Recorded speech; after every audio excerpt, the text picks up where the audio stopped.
gonna actually say, oh, we on one. Hey, everybody. Hello. How y'all Hello, doing? hello. It's late, it's night, and it's And the feeling right. feels Oh, right. yes, Oh, it's yes, it's late. late. It's right. Oh, Oh, what a night. oh, what What a a night. night. Y'all know I can't sing. Oh. Ooh, I can't sing. Lord, help me. Hey, G. Tolbert, Barbara Warren. How y'all doing? Hey, Medina. Thank y'all so much for coming over. Thanks, G. Tolbert, Barbara J, and Medina for being in my previous live, because I was saying that was actually supposed to be a test, y'all. Hey, Chrissy Kendall. Because the person I was interviewing for tomorrow is on a Navy warship. And so she was trying to test to see if we can get connected today before we actually had an interview tomorrow. And I just went ahead and said, well, why don't we just go to the interview now? Because we don't know what it's going to be like tomorrow. So you guys can go check that out later. But we're here for Ladies Night, and I hope Sweet Pea comes because it was actually her idea. Because she sent me a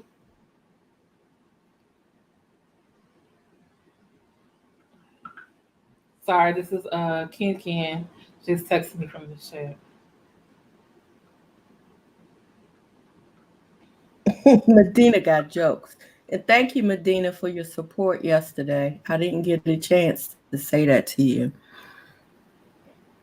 But she got jokes today. Oh, she got jokes. Mm-hmm. She said she thought you were hiding from the Umar crowd.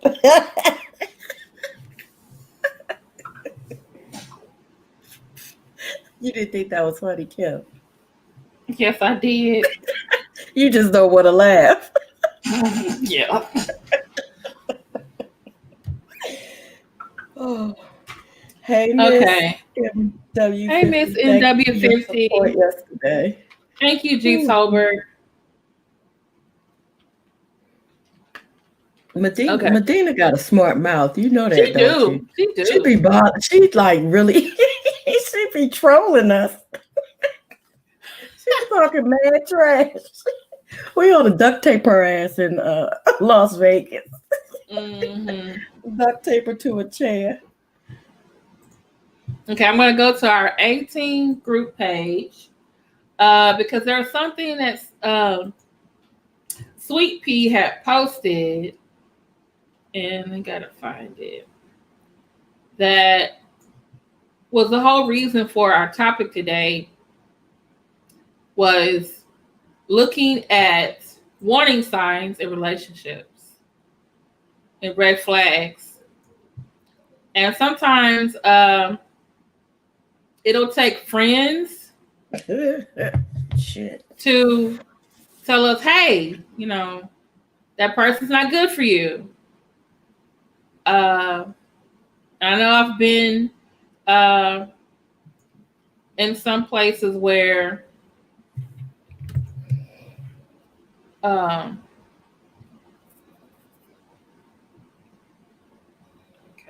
sorry. I'm the queen of collecting red flags, everyone. I used to be. Anyway. I have some red flags myself. So, where is it? It was from Sweet Pea. She was like, y'all should need to talk about this. And it was an actual article.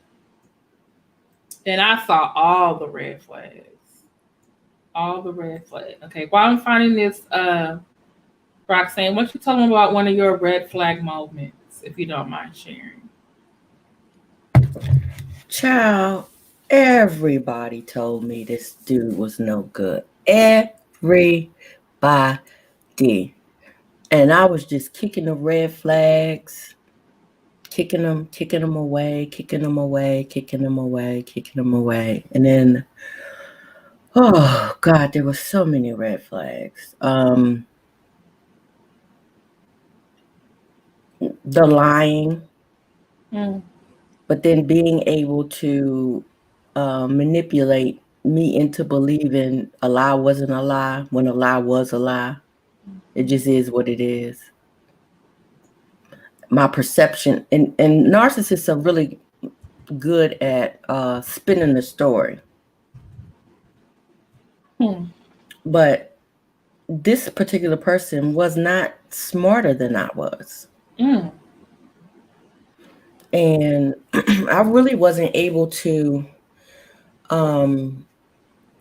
get out of it, free myself until I understood that you're actually smarter than he is. You can do this. You can get away from him. You're smarter than he is.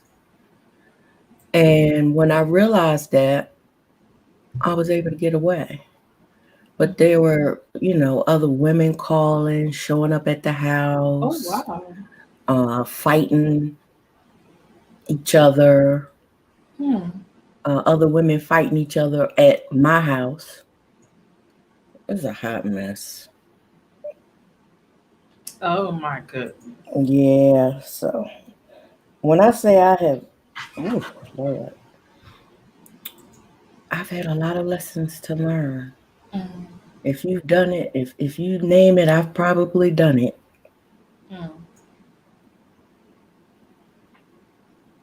And emotionally unavailable men. That was my specialty. Oh, wow. You said emotionally unavailable. Emotionally unavailable. That was my specialty. In other words, you couldn't have a relationship with this person no matter how bad you wanted to have a relationship with this person, because they were not in the space to do that. They weren't. And what was the wake up call? What was the like? You know what? I need to get away from this person. What was that moment? When it got to the point where I had nothing. And how do you work every day and have nothing?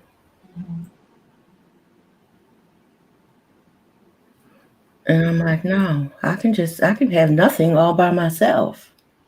Yeah. And just got fed up. And I mean, my sister tried, even my nieces, my daughter, everybody tried, Oh, wow. So, but eventually I got it. I got tired of it. Oh, crap. I keep doing the thing. And then I also realized that if I didn't get away, I was going to hurt him. Oh, wow. Because I had picked up a bat. And I was swinging the bat, and he would catch the bat. Because he's bigger than me. So eventually, when I swung the bat the last time, instead of trying to hit him with it, I switched up on him and I hit his foot and broke his foot. Oh, wow. Yeah. So eventually, I'm not going to even say somebody would have got. He would have got. I would have hurt him seriously, because that's what it was coming to. You're not going to. When I came to my senses, you're not going to piss on me and tell me it's raining. Exactly. And I was like, I'm going to hurt him. I'm going to hurt him. I need to, I need to go.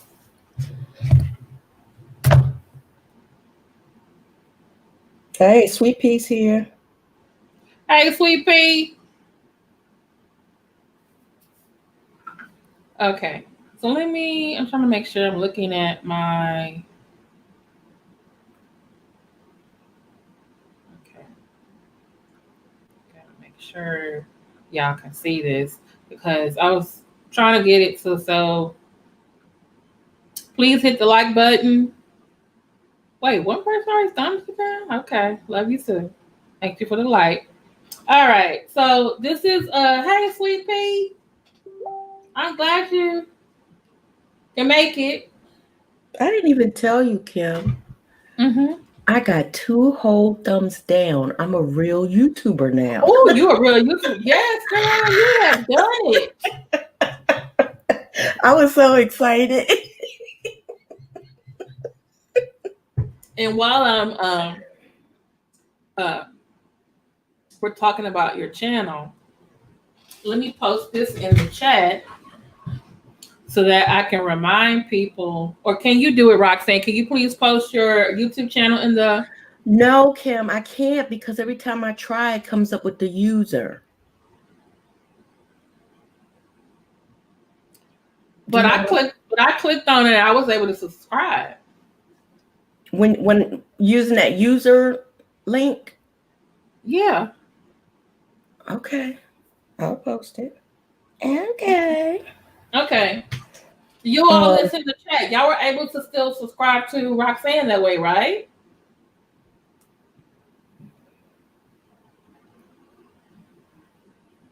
I mean, I was. Mm-hmm. And Marcellus was telling me it was because I was logged into my account. But even when I went to Jay's phone and tried to copy the link, I still was in the user. So, okay. Okay. You want to get Roxanne on her way to her 1,000, y'all. Yes, please, guys.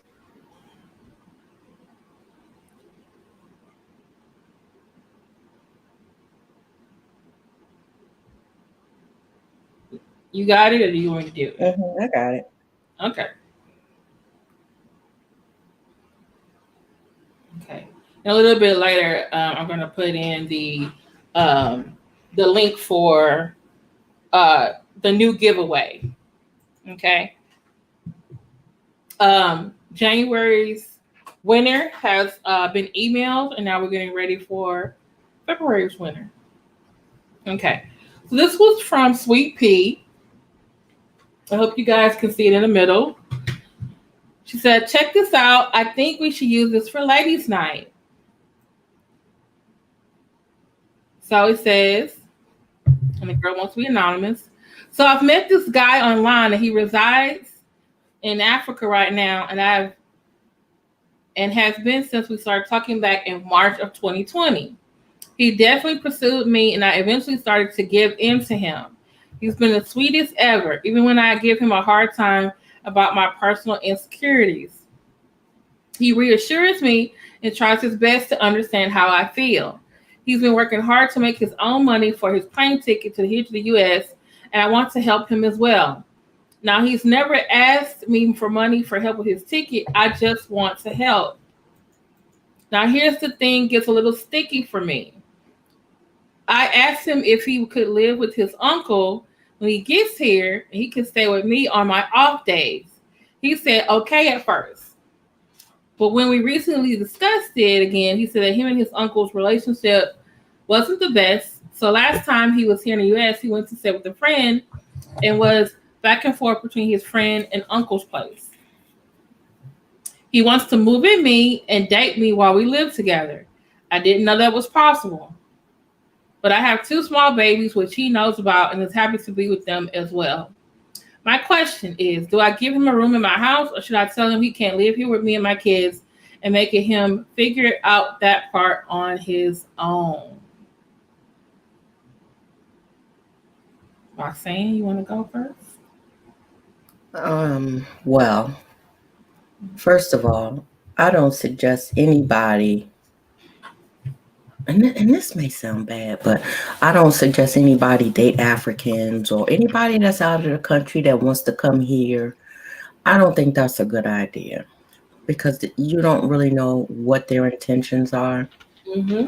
And from what I saw, I don't know if this is true or what I was seeing, but what I saw was when some of these people come over, you have to agree to be financially responsible for them. Mm-hmm.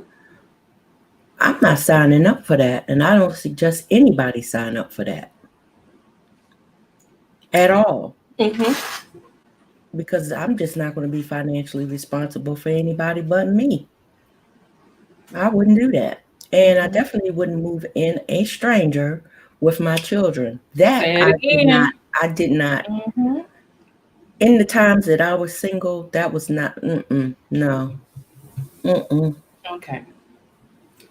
So, I forgot to mention this part. My friends don't even agree with me sending him money. I said Africa and they think it's a scam. Honestly, I trust him enough to send him money. If he doesn't get a ticket, then that's on him. I wouldn't send him money if I didn't have it. So her friends are trying to tell her, warning sign, warning sign, warning sign. So my thing is this was, like you said, the first thing he said, she met a guy online and he resides in Africa. Now, I'm going to say this. My ex-husband, I met online and he was from Africa, but he was living in New York. So I noticed from experience that this is going to end up bad. Then she says, we started talking back in March of 2020. That ain't a long time for you to want to be possibly shacking up with some guy that you just met, you know, with your two, like you said, with your two kids.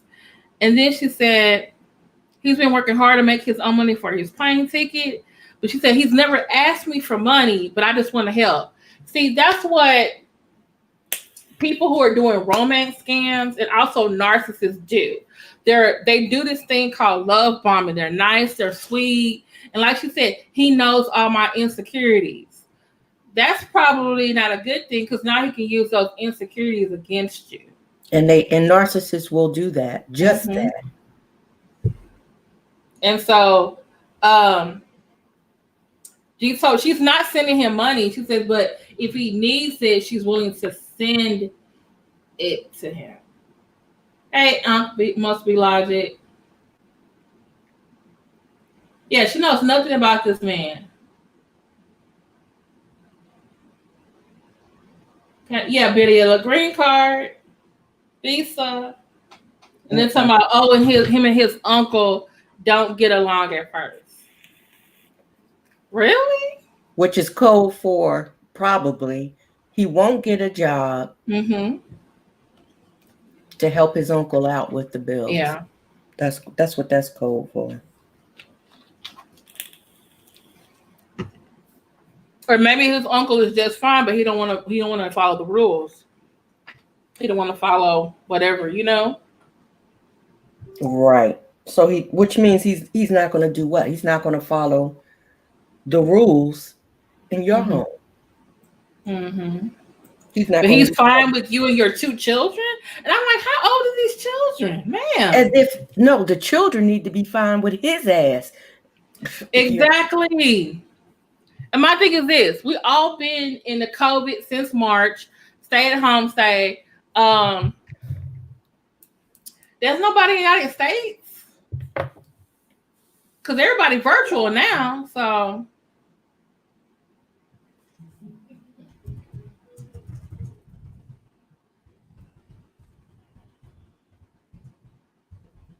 Kim. Yeah. Excuse me for 1 minute. I'm just sending the boys. And I'm like, okay, we are live. Please stop messaging us. Are you okay? Okay. I guess she's going to do.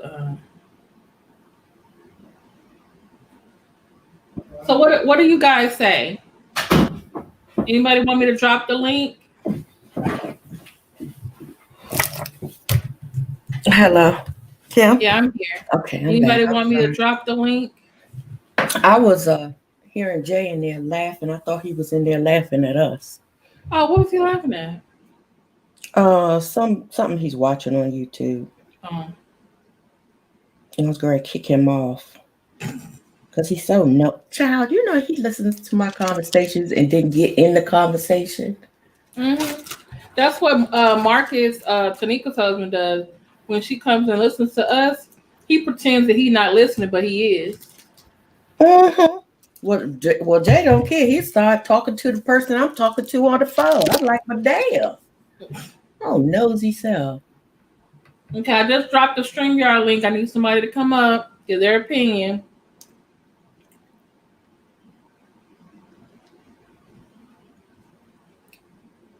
Sweet Pea, did you tag me in another story? I remember it was another story too, I think.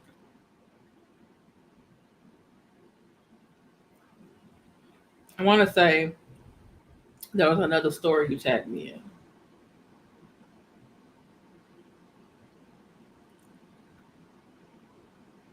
Let me see if I can.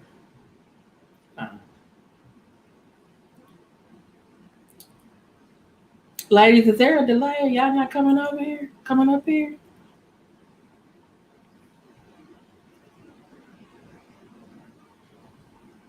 Okay. You don't talk. You don't. Nobody come on the stream, and I gotta talk about Umar Johnson. I'm just letting you know. Okay, I done got you better hop on that stream. I done told all my damn business. I know somebody gonna come up here. Somebody better get on the stream with me.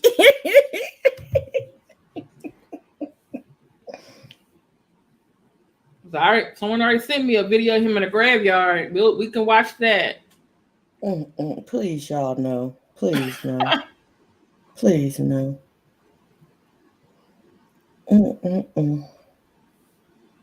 Someone better get up here.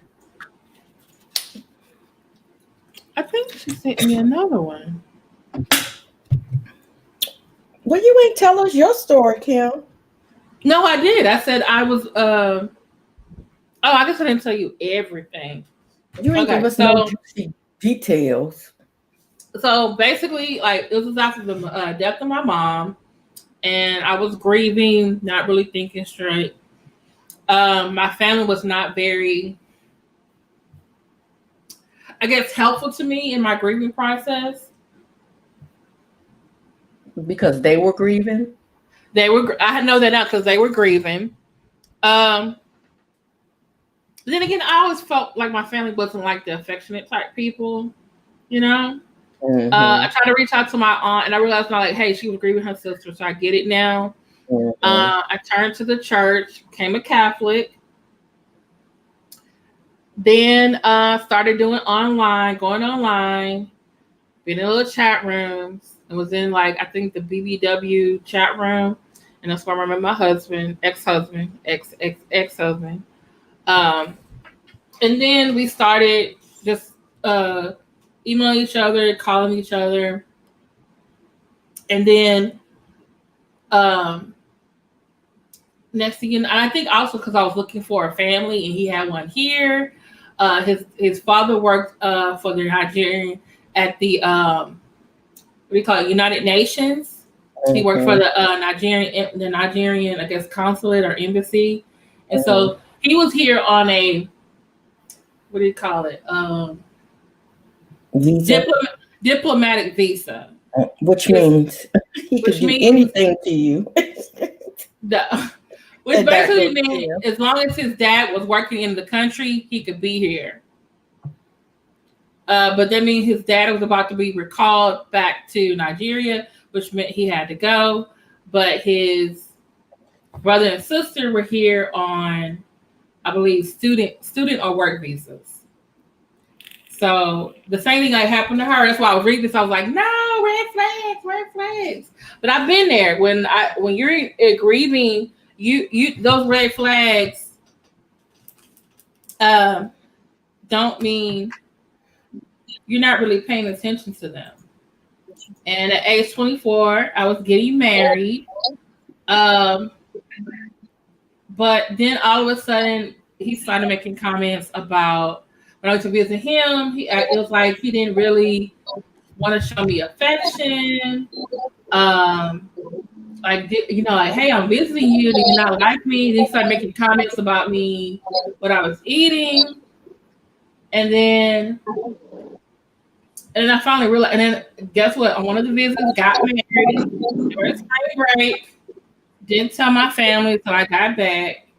And during the whole process of me getting married, part of me just wanted someone to stop me, you know?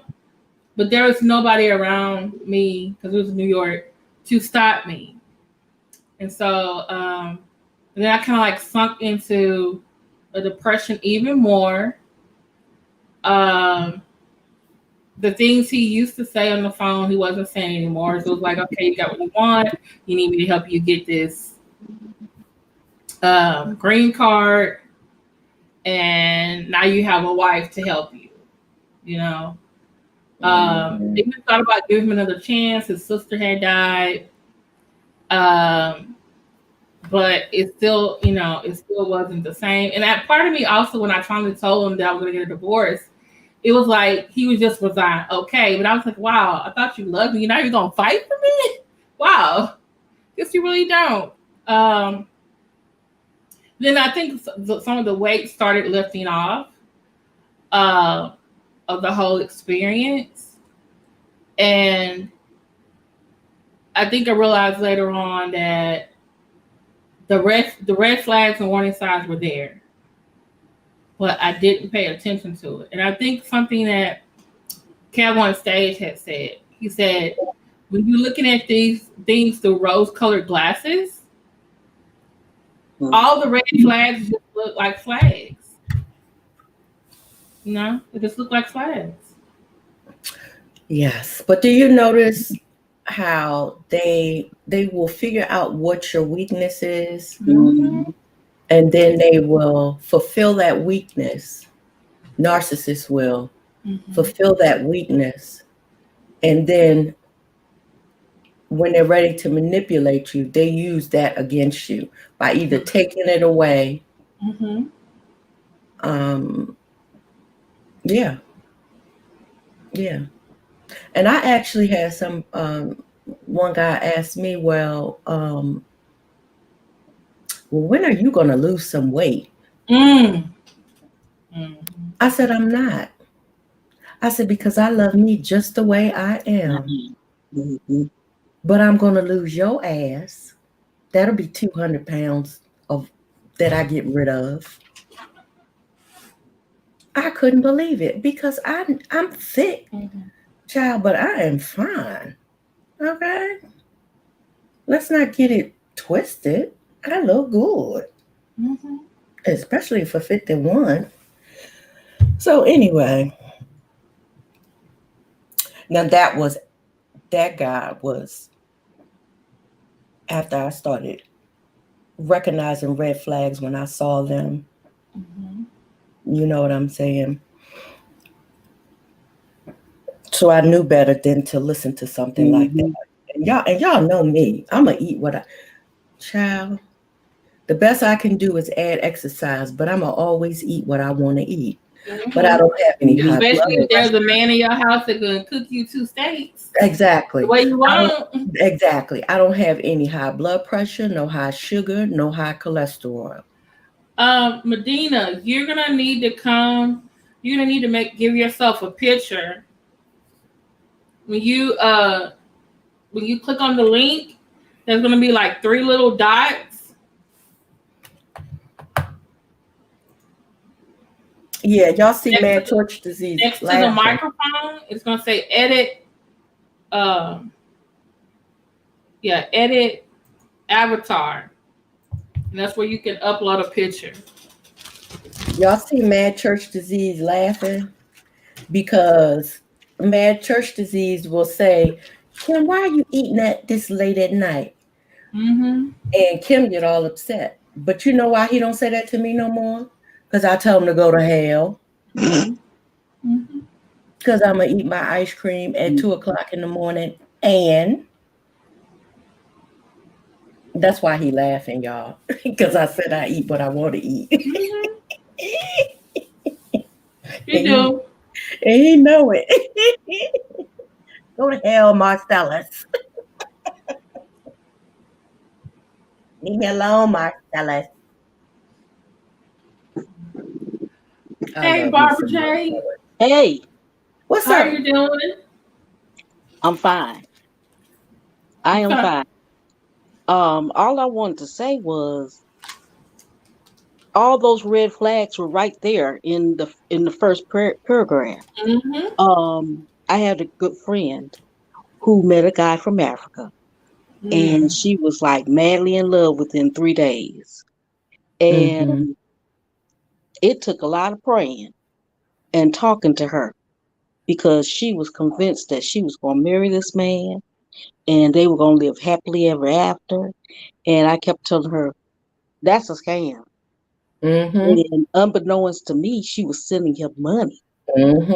And I said, why did you do that? Well, he's trying to come here and he really needs the help. And I said, are you prepared to get him a green card? Are you prepared to be financially responsible for this idiot? Are you prepared to drag his whole family across the ocean to be with him? Because that's the next quest. Yep, you're right. And she says, I didn't know that. I say, yes, that's Mm-hmm. how they play it. I Mm-hmm. said, honey, don't do it. And I finally convinced her. Well, it's a wonder you were even able to convince her. Well, we had the kind of relationship where I could talk to her and then I could get her brother in on it. Mm-hmm. And between her brother and myself and his girlfriend, we got her stabilized. Mm-hmm. Well, that's good. She had people in her life that cared enough about her Mhm. to do that. Yeah, I think that's why Africans didn't like me because I was never giving up my money um, to no man other than my husband. Well, The my thing my is, husband now was the yeah, only man that I would ever give any money to. Other than that, child, please. Mm-mm. well, my thing's always been I work too hard for my money Mm-hmm. and I love me some me. When Right. I was 350 pounds, I love me some me. I'm Mm-hmm. down to 200 pounds, but I love me some me. Ain't it a And wonderful thing, girl? girl, Love all 200 pounds of it, don't you, Barbara? yes, yes. Mm-hmm. I know that's right. Now my husband loves the 350, Mm-hmm. but he's gone now. And so you know, 200 pounds, that's fine. But the Yeah, I thing don't think is, my husband cares one way or the other.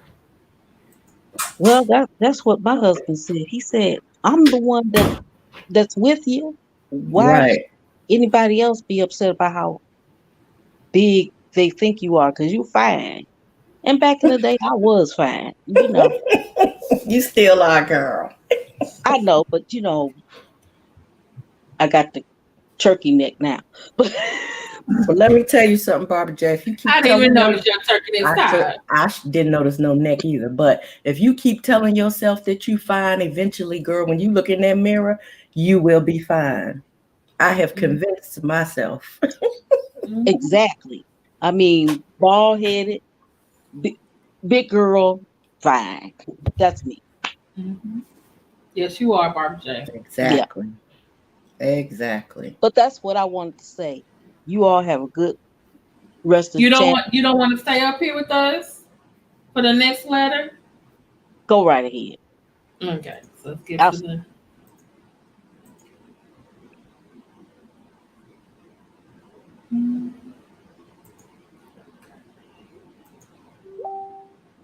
All right, y'all see the okay. So this is from Zane, another one. Okay, it says I'm a super sexual woman in my late 20s. I've read almost, if not every book you have written, and starting at a young age. So this one's on you. LOL J/K. Anyway, I've been a single and off and on dating for the past years. I'm a single mother. A few minutes ago, I met this guy online. The mm, conversation picked up some spiritual talk, and that's what attracted me to him. We video chatted and sent pics, clean ones, and everything was cool until our first date. He was not what I expected. Despite the full body pic that he sent me, now I know it was from 2 years ago, he surprised me when I seen how heavy he is. It's just something that I've never been into. I'm no size 2 myself. I'm in great shape, just curvy. I like the guy though, and I'm too old to block my blessings over something so frivolous. He can get in shape, but his heart isn't easy to come by. So that's being overlooked. He listens to me and acts on it. I tell him what I want, he gets it. I've never been with someone like this, and it feels good. Bigger issues, I remember I said, I'm super sexual. Yeah, so he told me after asking about it for weeks that he was in an accident prior to us meeting, and his penis was damaged. He first said it only took a few weeks to heal. It's been months. We are not together officially, but we are exclusive and agreed not to sex others. I'm just not sure he's being completely honest with me. I'm not sure his penis actually exists at this point. LOL. I've done my research and he's not trans or anything, but I don't feel like it's true. Even a circumcision in adults only takes 10 days to heal. Mm-hmm. It's been months. I know I can't be with someone with no equipment to please me sexually, but he pleases my mind and soul. He's making me hop, skip, and jump far outside my comfort zone, but I need penetration. Side note, I found out about the injury because I grabbed at it and felt something unusual. Oh, shoot. It felt like silicone, like penis shape with a large opening at the tip. I can feel it's covering something near the body. So it's possible there is some sort of penis there. Okay. Wow. I ain't going. Oh, I'm okay. not going. Back to Nicole Jeanette. Everybody said, She needs to run. I got to see. This is the thing. She said she felt down there and it was silicone or something. So she said, I don't think he's trans or anything. But yeah, he gonna need to because there are trans gendered men who they turn their vagina into a penis. Mm-hmm. But they have to go to classes or something like that because they gotta help them how to use it. You know? So I don't know if he just had the surgery.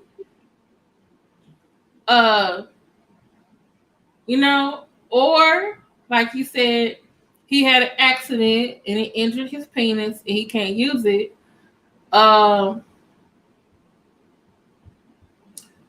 He don't have or he one. got a prosthetic. He doesn't have one.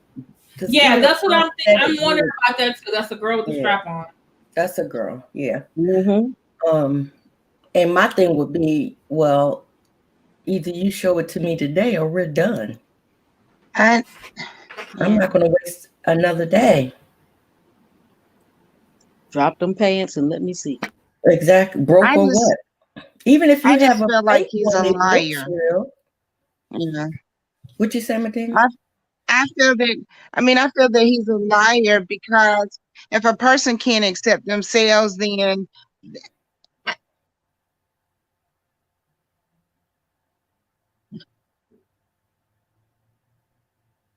if they can't accept themselves or be honest with themselves, then they can't be honest with you.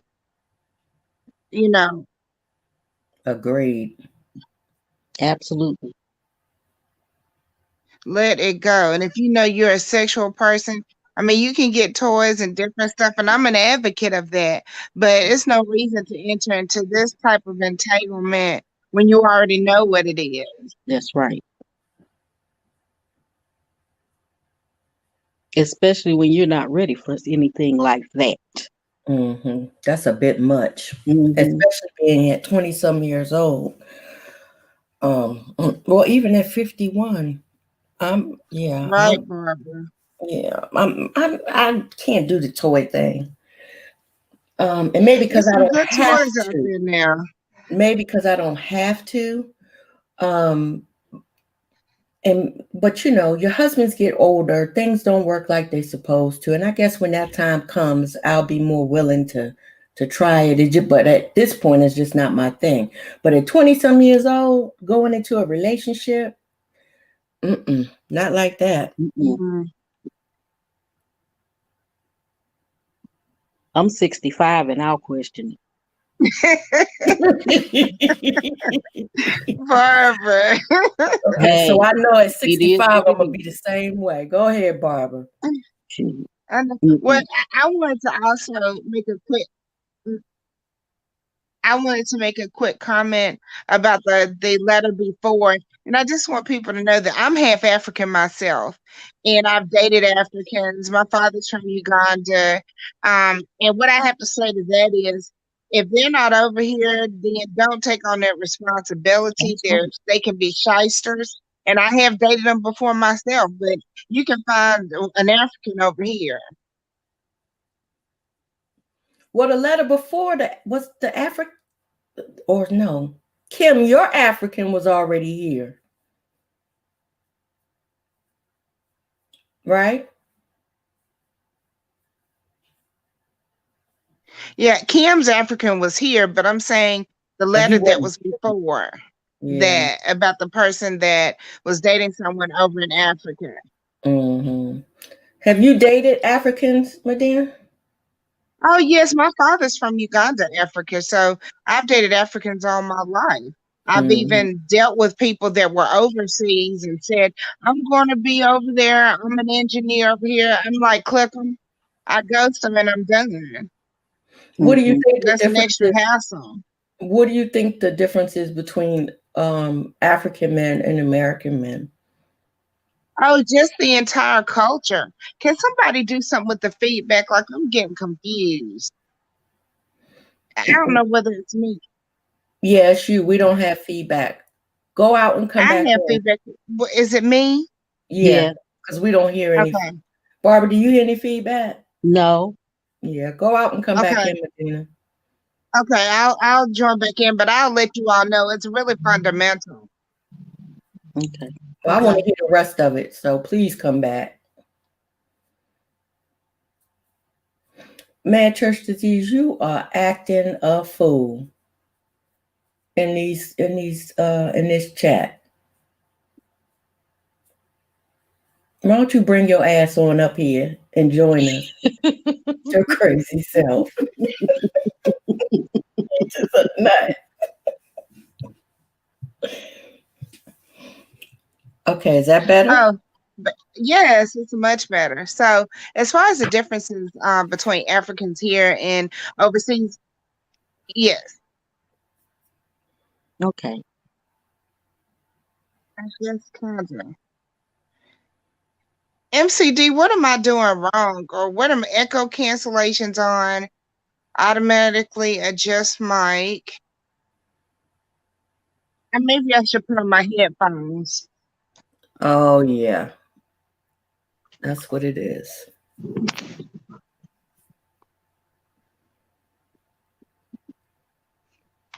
Okay. Can you all hear me now? Mm-hmm. Oh, yes. Okay. She'll be right back. Mm-hmm.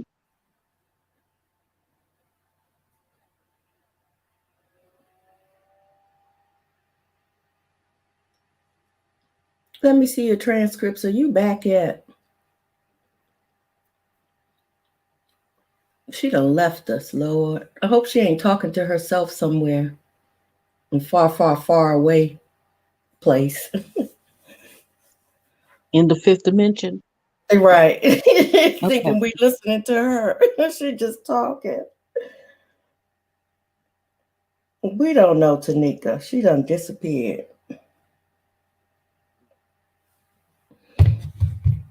She probably fell asleep from all them lives she been doing. Kim is on a roll. Do you hear me? Every time I turn around, there she is. Well, she did say Ken called her back. And so maybe that's what she's doing, talking to her. Okay. From her previous live. Mm-hmm. Did any of y'all see that? The previous I did. live? Yeah, I gotta go check it out. I thought they were just doing a test. No, we don't hear you.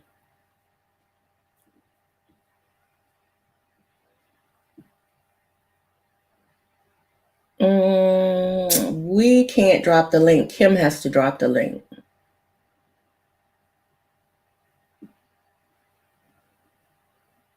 Drop the link, Kim. Oh, can y'all hear me now? I'm sorry. Mm-hmm. Okay. All right. What was I gonna say? Yeah, I dated 3 Nigerian men, 1 man from the Ivory Coast.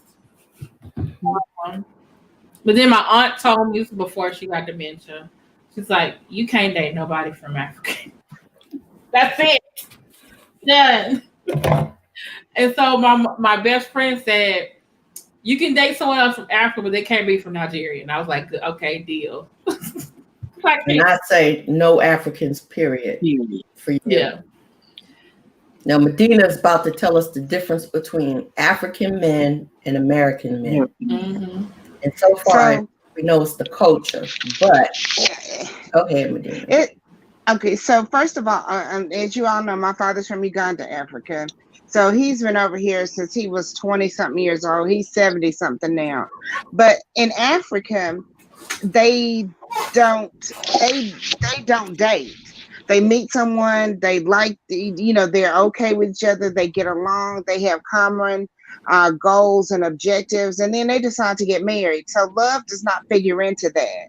So when they come over here to the United States, if they're freshly over here, they don't understand the lay of the land. They don't understand that you have to date or that you should date an American woman. They don't know much about that. So, they got to take you out to dinner. They got to do this. They got to do that. If you're aware of African men, or if you dated them before, the majority of them work more than one job. They're into that hustle because they have a family over there. They're trying to maintain themselves over here. So they're busy doing that. So you may see that they make you a second or third or fourth priority in their lives. It's not like a man trying to date for, sex or anything like that. A lot of them are religious, so they date the sex. They don't date to date. They date to marry. They don't date to date. They don't date to date. And so the ones that come over here, they're dating. There's no such thing as really dating over there. There's just no such thing. So that's why we feel like they don't take us. They take us for granted, or the ones that are over here in the U.S., they're trying to get their little sex thing, make sure they have consistent sex. So they try to assimilate into our culture, try to date you. Oh, I love you. This is the second time you've ever spoken to them. They ask you to marry them within a month, different stuff like that. But they're not emotions or love. The intangible things don't figure into how they move. Yep. Does it ever? So it does, especially if you get one that's been over here for quite some time. They start being it can. No. It doesn't. They'll never love your mother. They do, because they love family, and there's a sense of obligation when it comes to family. So they're going to take care of their mothers. They're going to love your mother. But if you want that warm and fuzzy and affection and all of that, they didn't see that growing up, so they don't know how to give that. That to was someone. They don't know that. I mean, emotions don't figure into what they do. It's got to be a reason that they're with you. They want stable sex, or they meet an American woman. They want her to have their back when they get over here.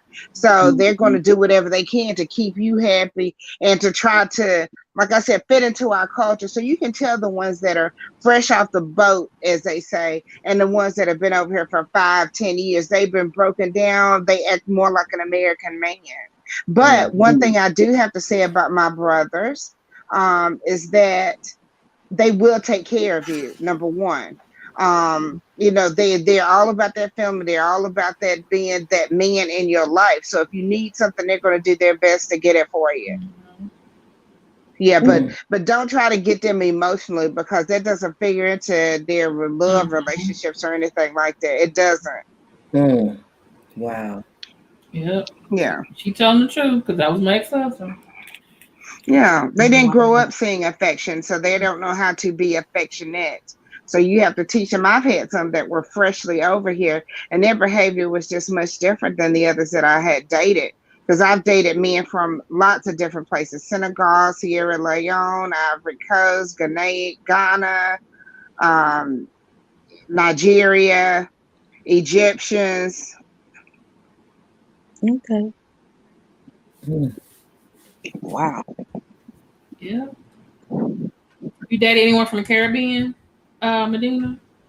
I I have, and they're okay, but they're. I just found. I mean, I'm just speaking about my experience, but they seem to be liars when they get up here. They seem to misrepresent. How so? Um. Well, one, I thought he was single. Okay, you're married with a baby, and I found out because you were in Walmart with them. Oh, Ooh. Okay, so I okay. mean, my thing is, yeah, yeah. And I didn't understand it. I'm so glad it never got far, but he was just really alive. But he said he was lonely and all this other kind of stuff. I mean, everyone has their issues. And then the other one, I really don't know what happened to him to this day. But I mean, I usually get rid of him in the beginning. If you ever make me feel uncomfortable or you ever make me feel like I'm going against my own feelings or sabotaging myself, I got to let you go. Mm-hmm. I can't put my finger on it, but I know something about you ain't right. And so the other one, he was all good and great. And then it's like I started feeling funny and he just wouldn't go anywhere. So, like I said, I still don't know what happened to him, but I ghosted him because something wasn't right. Yeah. That woman's Yeah. intuition. Yeah, and I'm too Because, old to try to play Inspector Gadget. I don't have time to be waiting around trying to figure it out. I'm out. Yeah. Marcellus had a really good view on women's intuition. I wish he would come up here and share it. Because I think a lot more women need to hear it, so that they're able to trust their intuition. So But a lot of us have to learn to be real with ourselves too, mm-hmm. Roxanne. That's what I find. People don't see an option as no. They either, they don't. Being by yourself is an option. Yes, no, and be by myself. That's a I say that choice. all the time.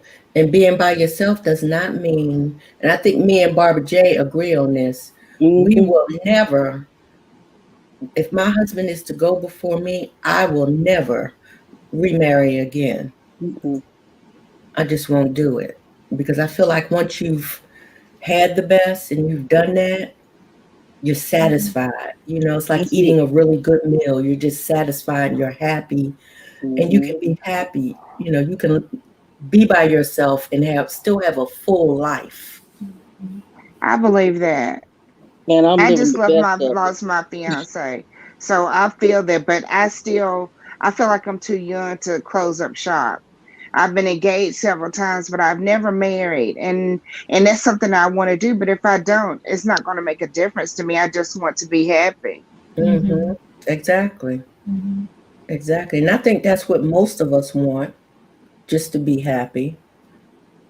And I don't, like I said, it doesn't always mean that you have to have a significant other to be that.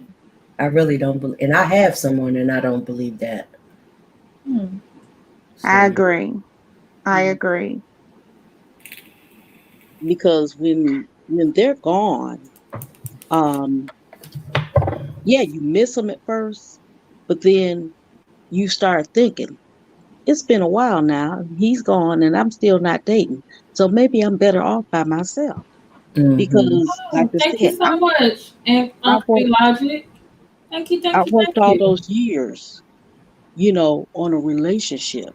And hmm then now I don't want to start all over again. I hmm I can't do it. Yeah, I wouldn't. I wouldn't want to either, Mm-mm. because we got to I train a barber. Mm.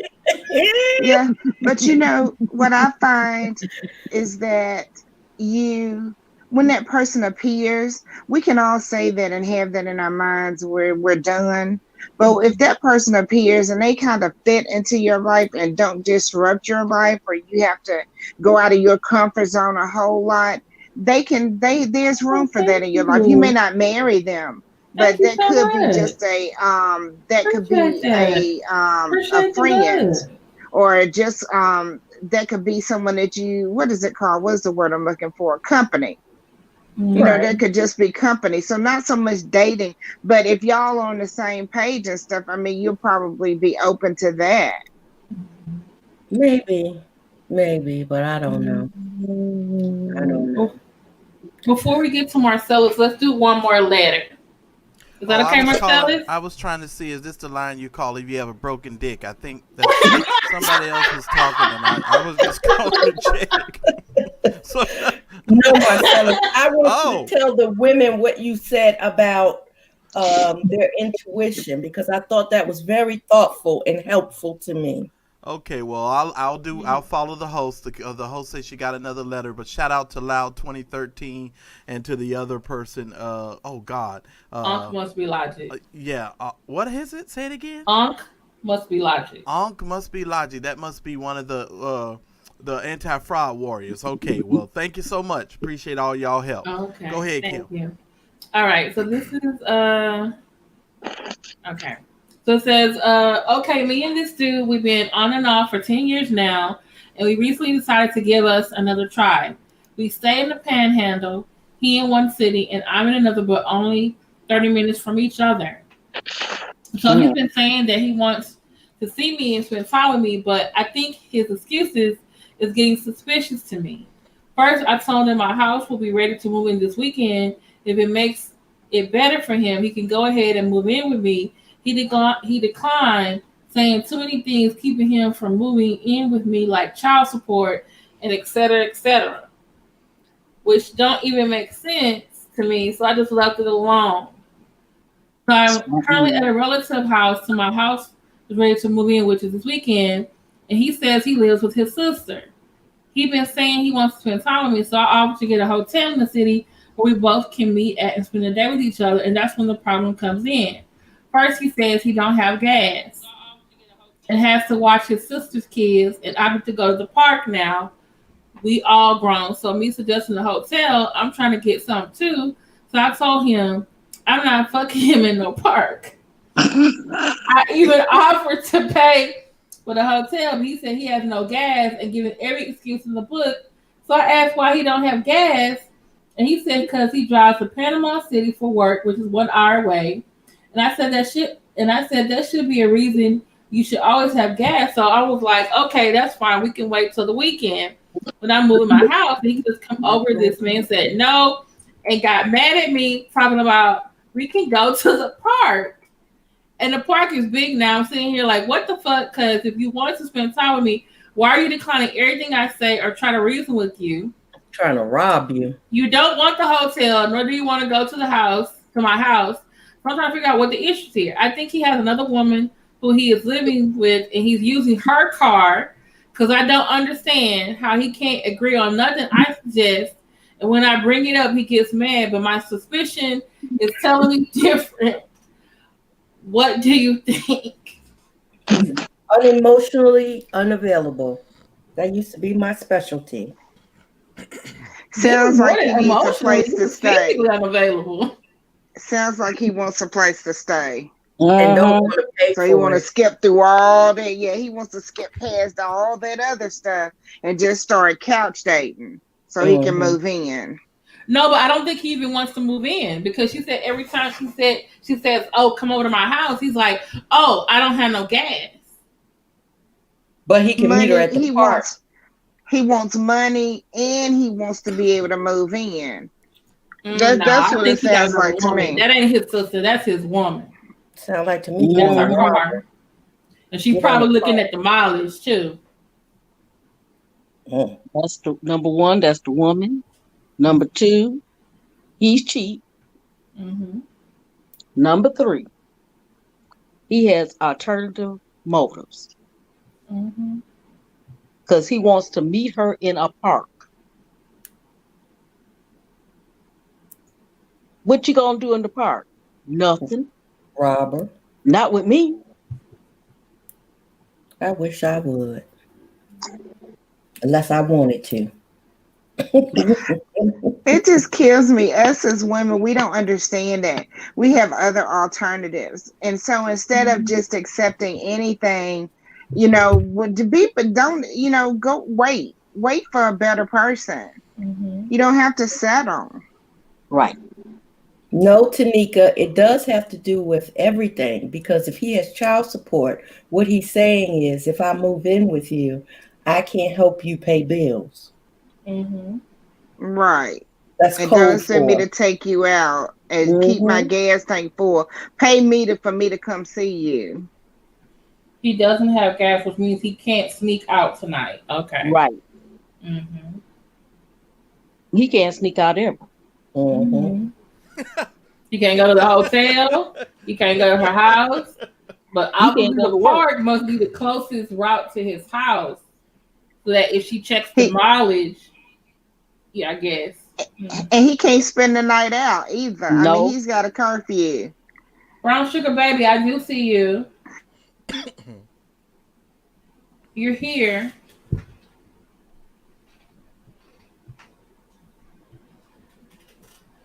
My church said, well, the only thing you can do in the park is ride all the rides. All the rides.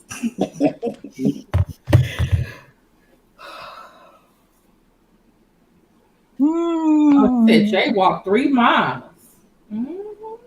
On a regular. Picture girl said I'm not a ride deer. No, but my dick is a ride. So when I said a ride, all the rides, I was saying all the rides. That's what I was saying. You're gonna ride all the rides. I knew what you meant. Oh, yeah, we know. Yeah, we knew what you meant.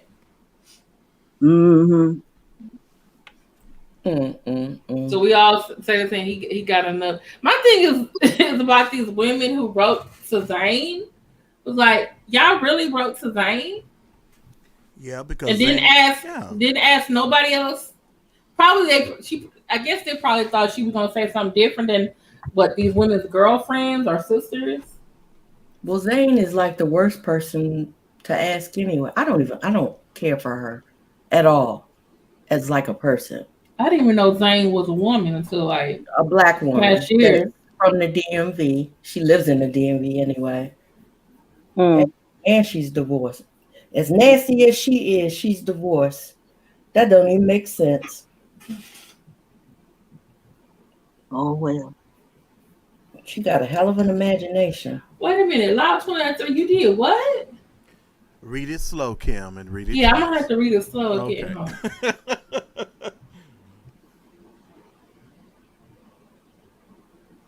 What?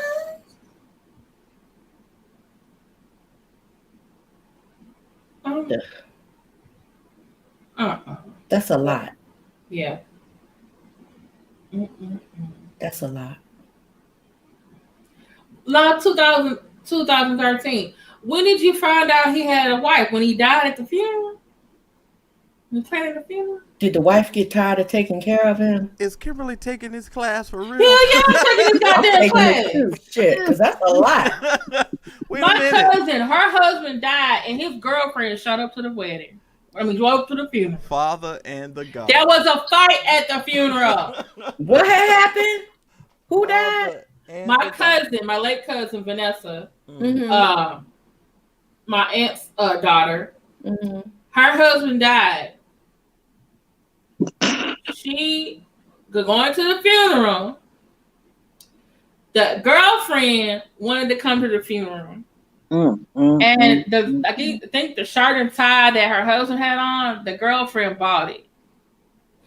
Now y'all know damn well I'd have aired out that whole funeral place. And so my cousin didn't want her to come, and her best friend was like, "Come on, Vanessa." She at least bought him the shirt and tie. Oh, and so my aunt said I would have cussed my friend out, but that's my aunt.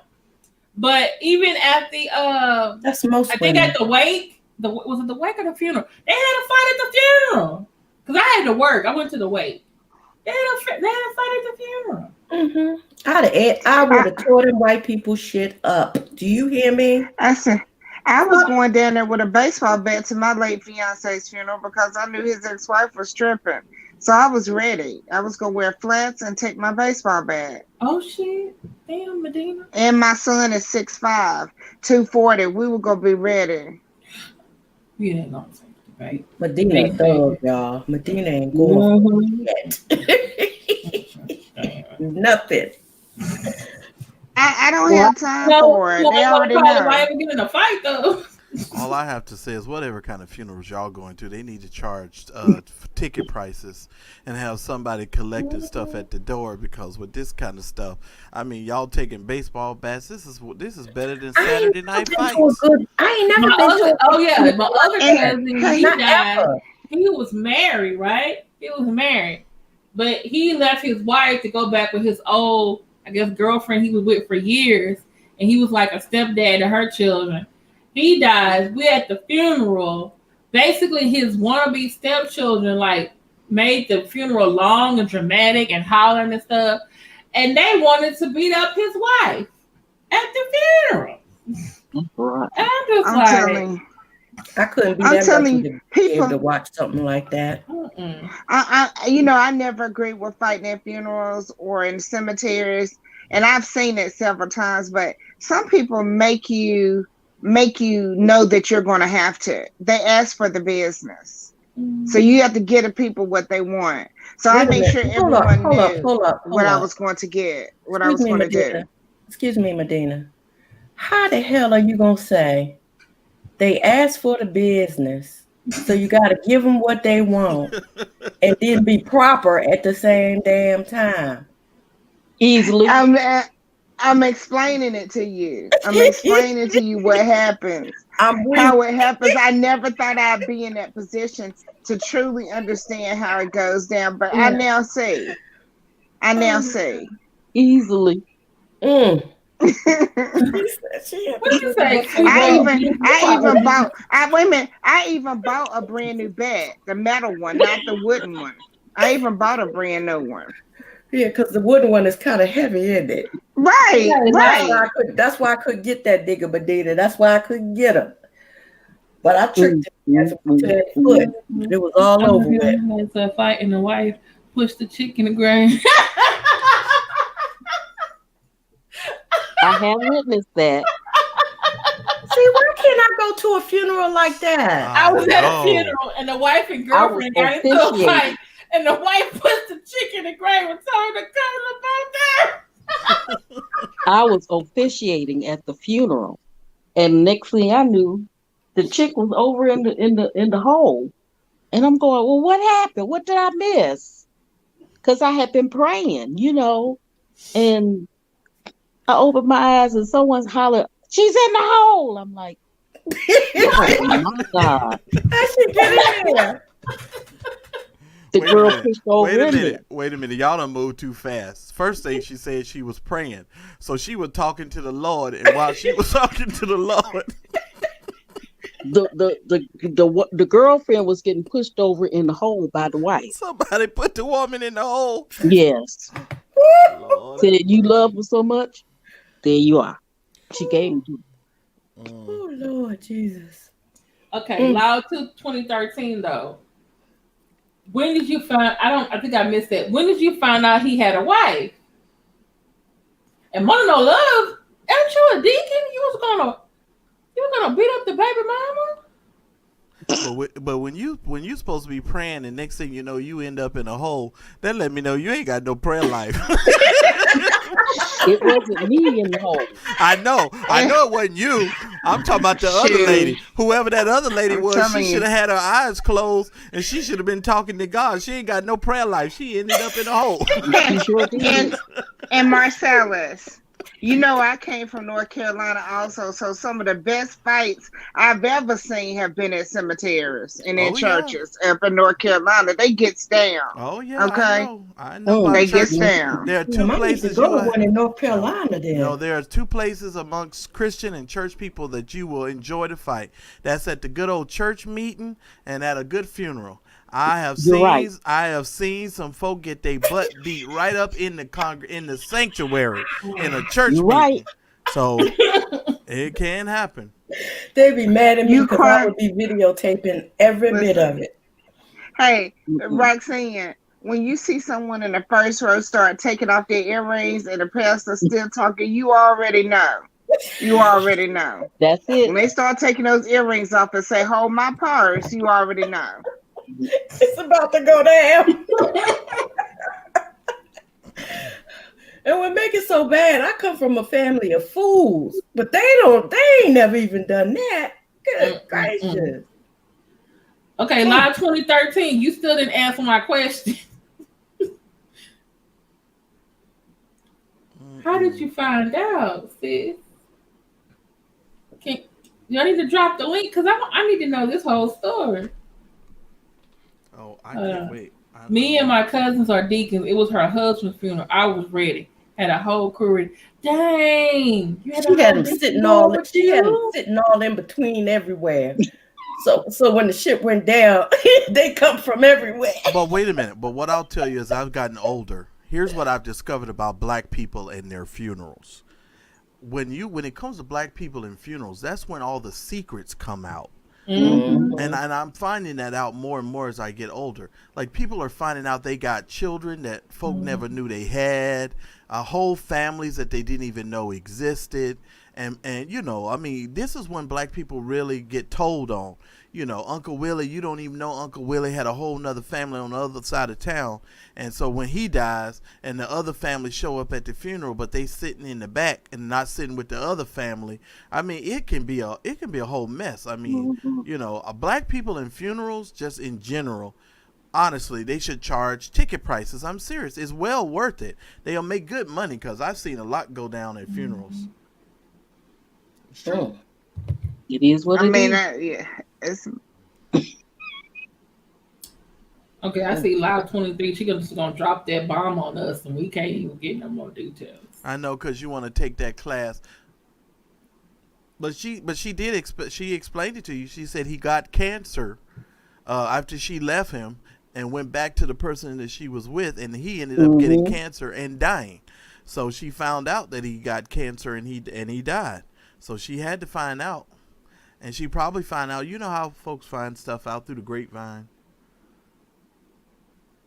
Baby mama showed up to the repast. We all turned around like, what's she doing? Okay, Money No Love though. Was this the baby mama he was with before your cousin married him? Or was this like the baby mama of an outside kid he had during their marriage? If that hoe was cutting up while she was married to him, she's gonna get the business. It don't matter where she was. Look at Brown Sugar. She would have been in the hole with his ass. Lord. Oh, sorry. I'm a cheater. His wife revealed herself, and he grabbed me asking for prayer for his cancer. My fiance. For another happy 3 years. Okay. But how you got cancer? Gonna ask someone to come back to you, and then you got a whole wife. Right. Nigga, please. You better go tell your wife to pray for you. And look what she said. His wife revealed herself. So she had to come tell you who she was.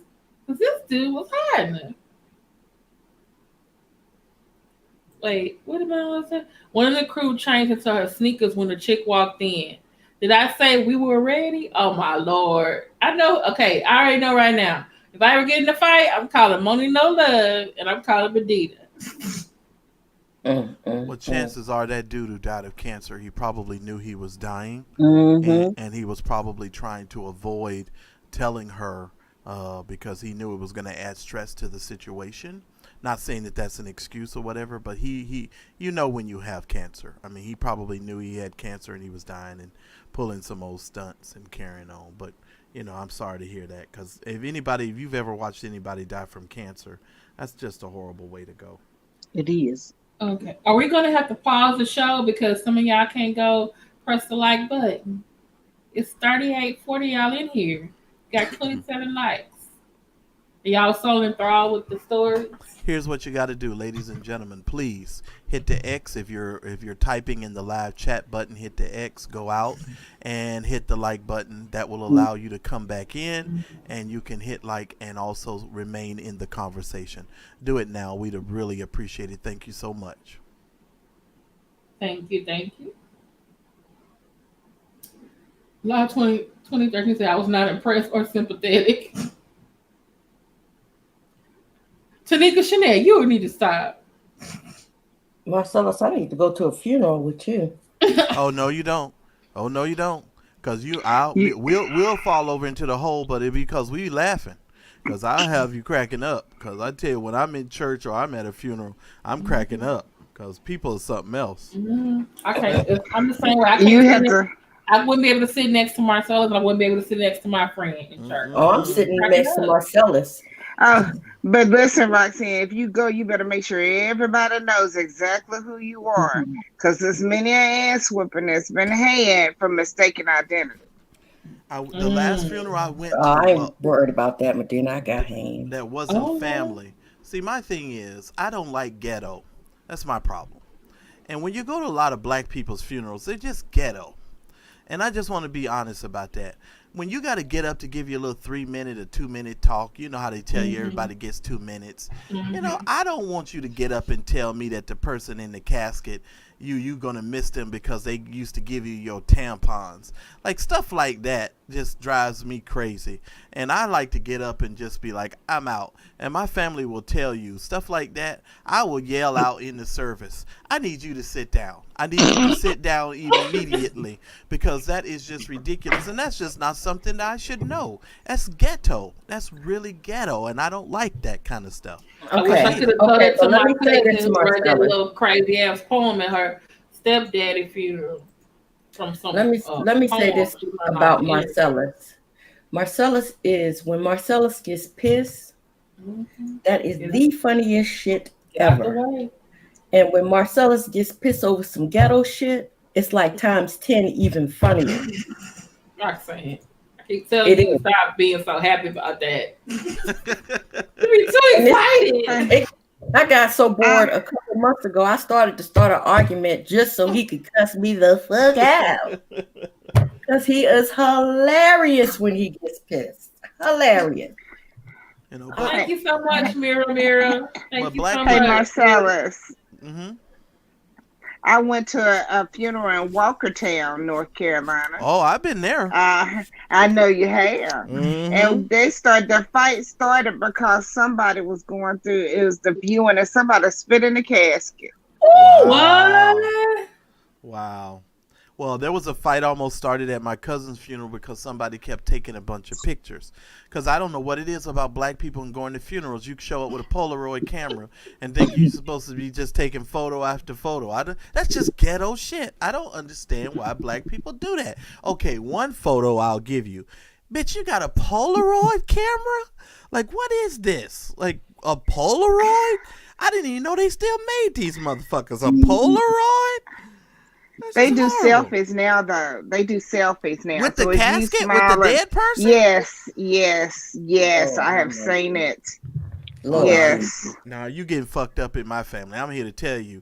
Everybody going in the ground with my family. You go ahead and start taking some selfies with the body. You ain't gonna make it. I've never seen anybody take a picture of the body at a funeral. Not ever. Well, yeah. I thought you weren't supposed to do that. My aunt was that person. I have books of photographs at her house. A lot of them were funerals. See, I'd get that out of my house. I'd burn that. I don't understand. What's people's fascination with looking at dead bodies? I don't understand people's fascination with that. They took pictures of my fiance in his casket, and I took them of his body after he had just passed in hospice. I just don't get it. I don't get it. What's the fascination? Why do you need these photos? Number one, I want to see what he looked like in his casket, like the suit, how he was laid out. Number two, as far as me taking pictures of him after he passed away, I just felt like I would need them. I don't know Medina, why or for what. Medina, one more question.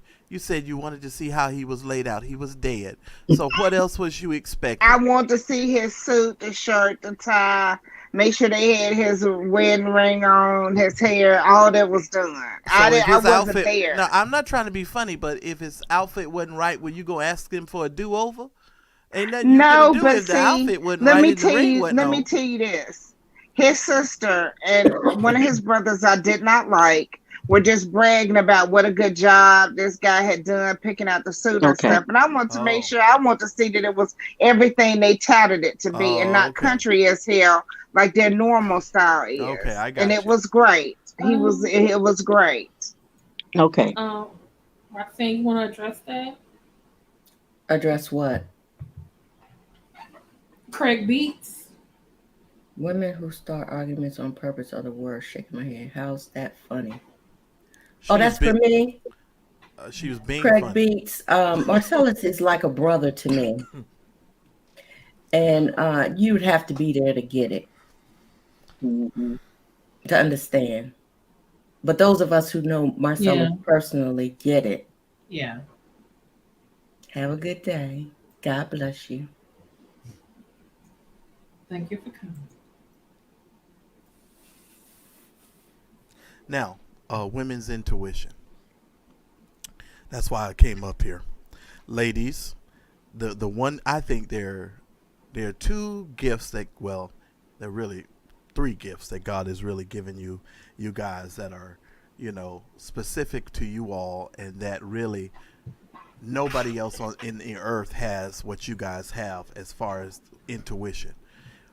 A woman's intuition can save your life if you allow it. And I think sometimes because women don't trust themselves, it kills out. And sometimes you're dating men who verbally abuse you and squash out your intuition. Because sometimes a woman can perceive things, and a woman can walk into a room and feel that stuff in the room isn't right. You understand what I mean? Now, sometimes for guys, we get that too, but we're, it's a little late. We'll be in the room, we don't really know. But a woman can walk into a room and go, oh, no, this room ain't right.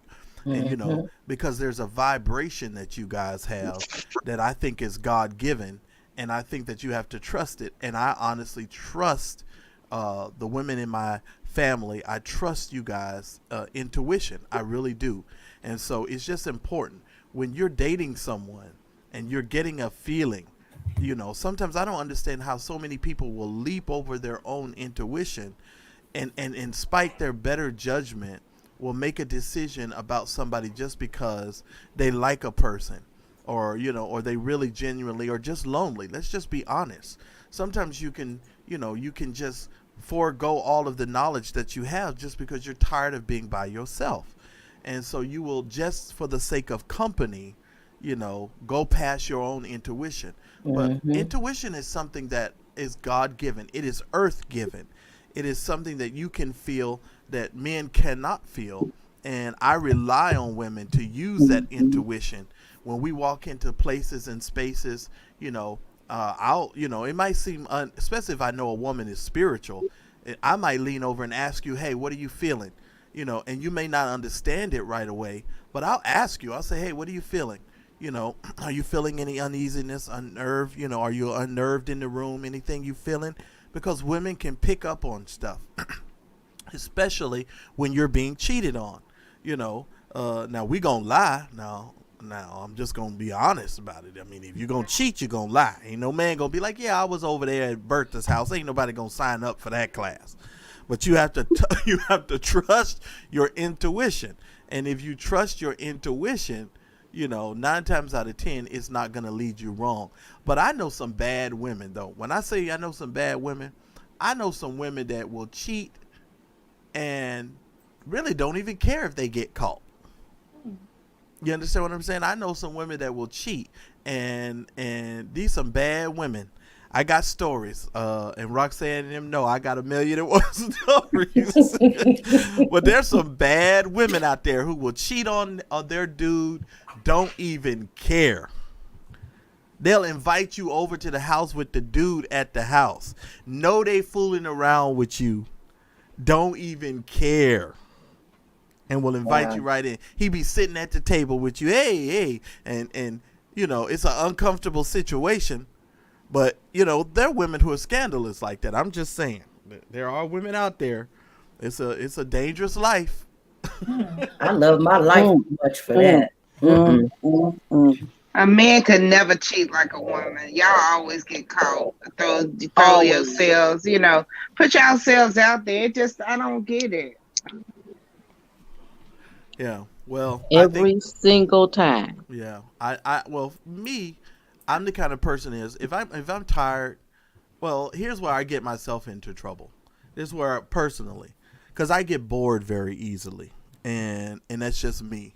Um, I'm just if I'm bored, I'm the kind of person where I'll tell you I'm bored, and if somebody likes me, you know, I probably shouldn't do that, but I'd be like, well, sister so and so was paying me some extra attention this week, and I'll be like, okay, I ain't paying sister so and so at no extra attention, but I need you to know sister so and so is paying me some extra attention this week, and if I get super bored, then I'm the kind of person where I'll go to the grocery store for a loaf of bread and you just won't never see me no more because I just bored. I hate that kind of stuff. And when a person is unhappy. Come on, let's tell the truth. You know when you're unhappy. And women, you guys stay in stuff and you unhappy. But because of the fear of new dick, because see, that's what it is with y'all. I done ran into that too many times. Fear of the unknown. Yeah, it's the fear of the unknown dick. Because you're like, wait a minute, I'm happy with the dick I got. So I don't know what kind of dick is next in line. So I got to, I'm a little afraid.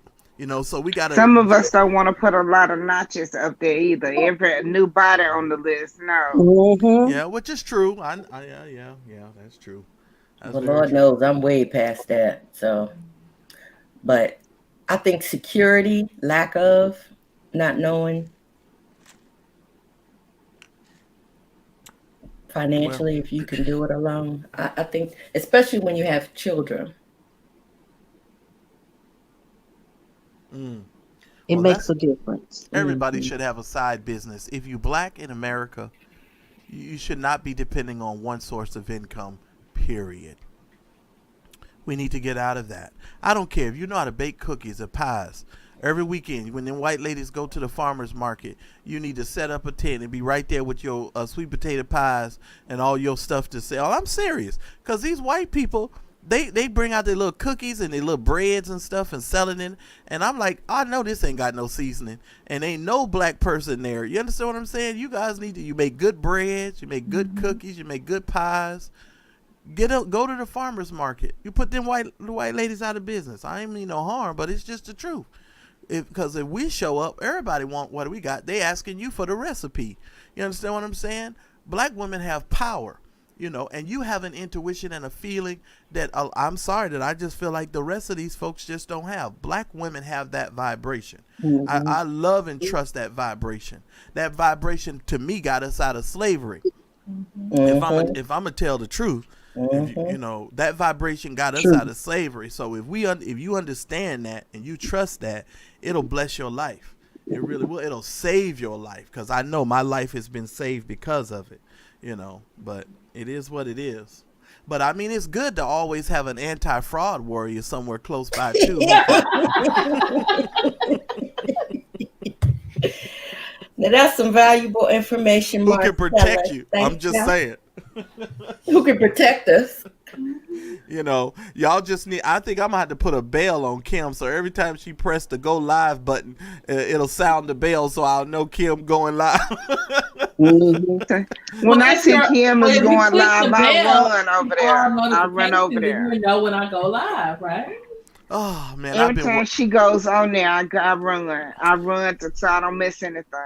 Well, I've been working today trying to get our giveaway done and make sure our person got paid today and setting up for our class on Monday. So I've been doing a lot of work today, Miss Kim. So I apologize.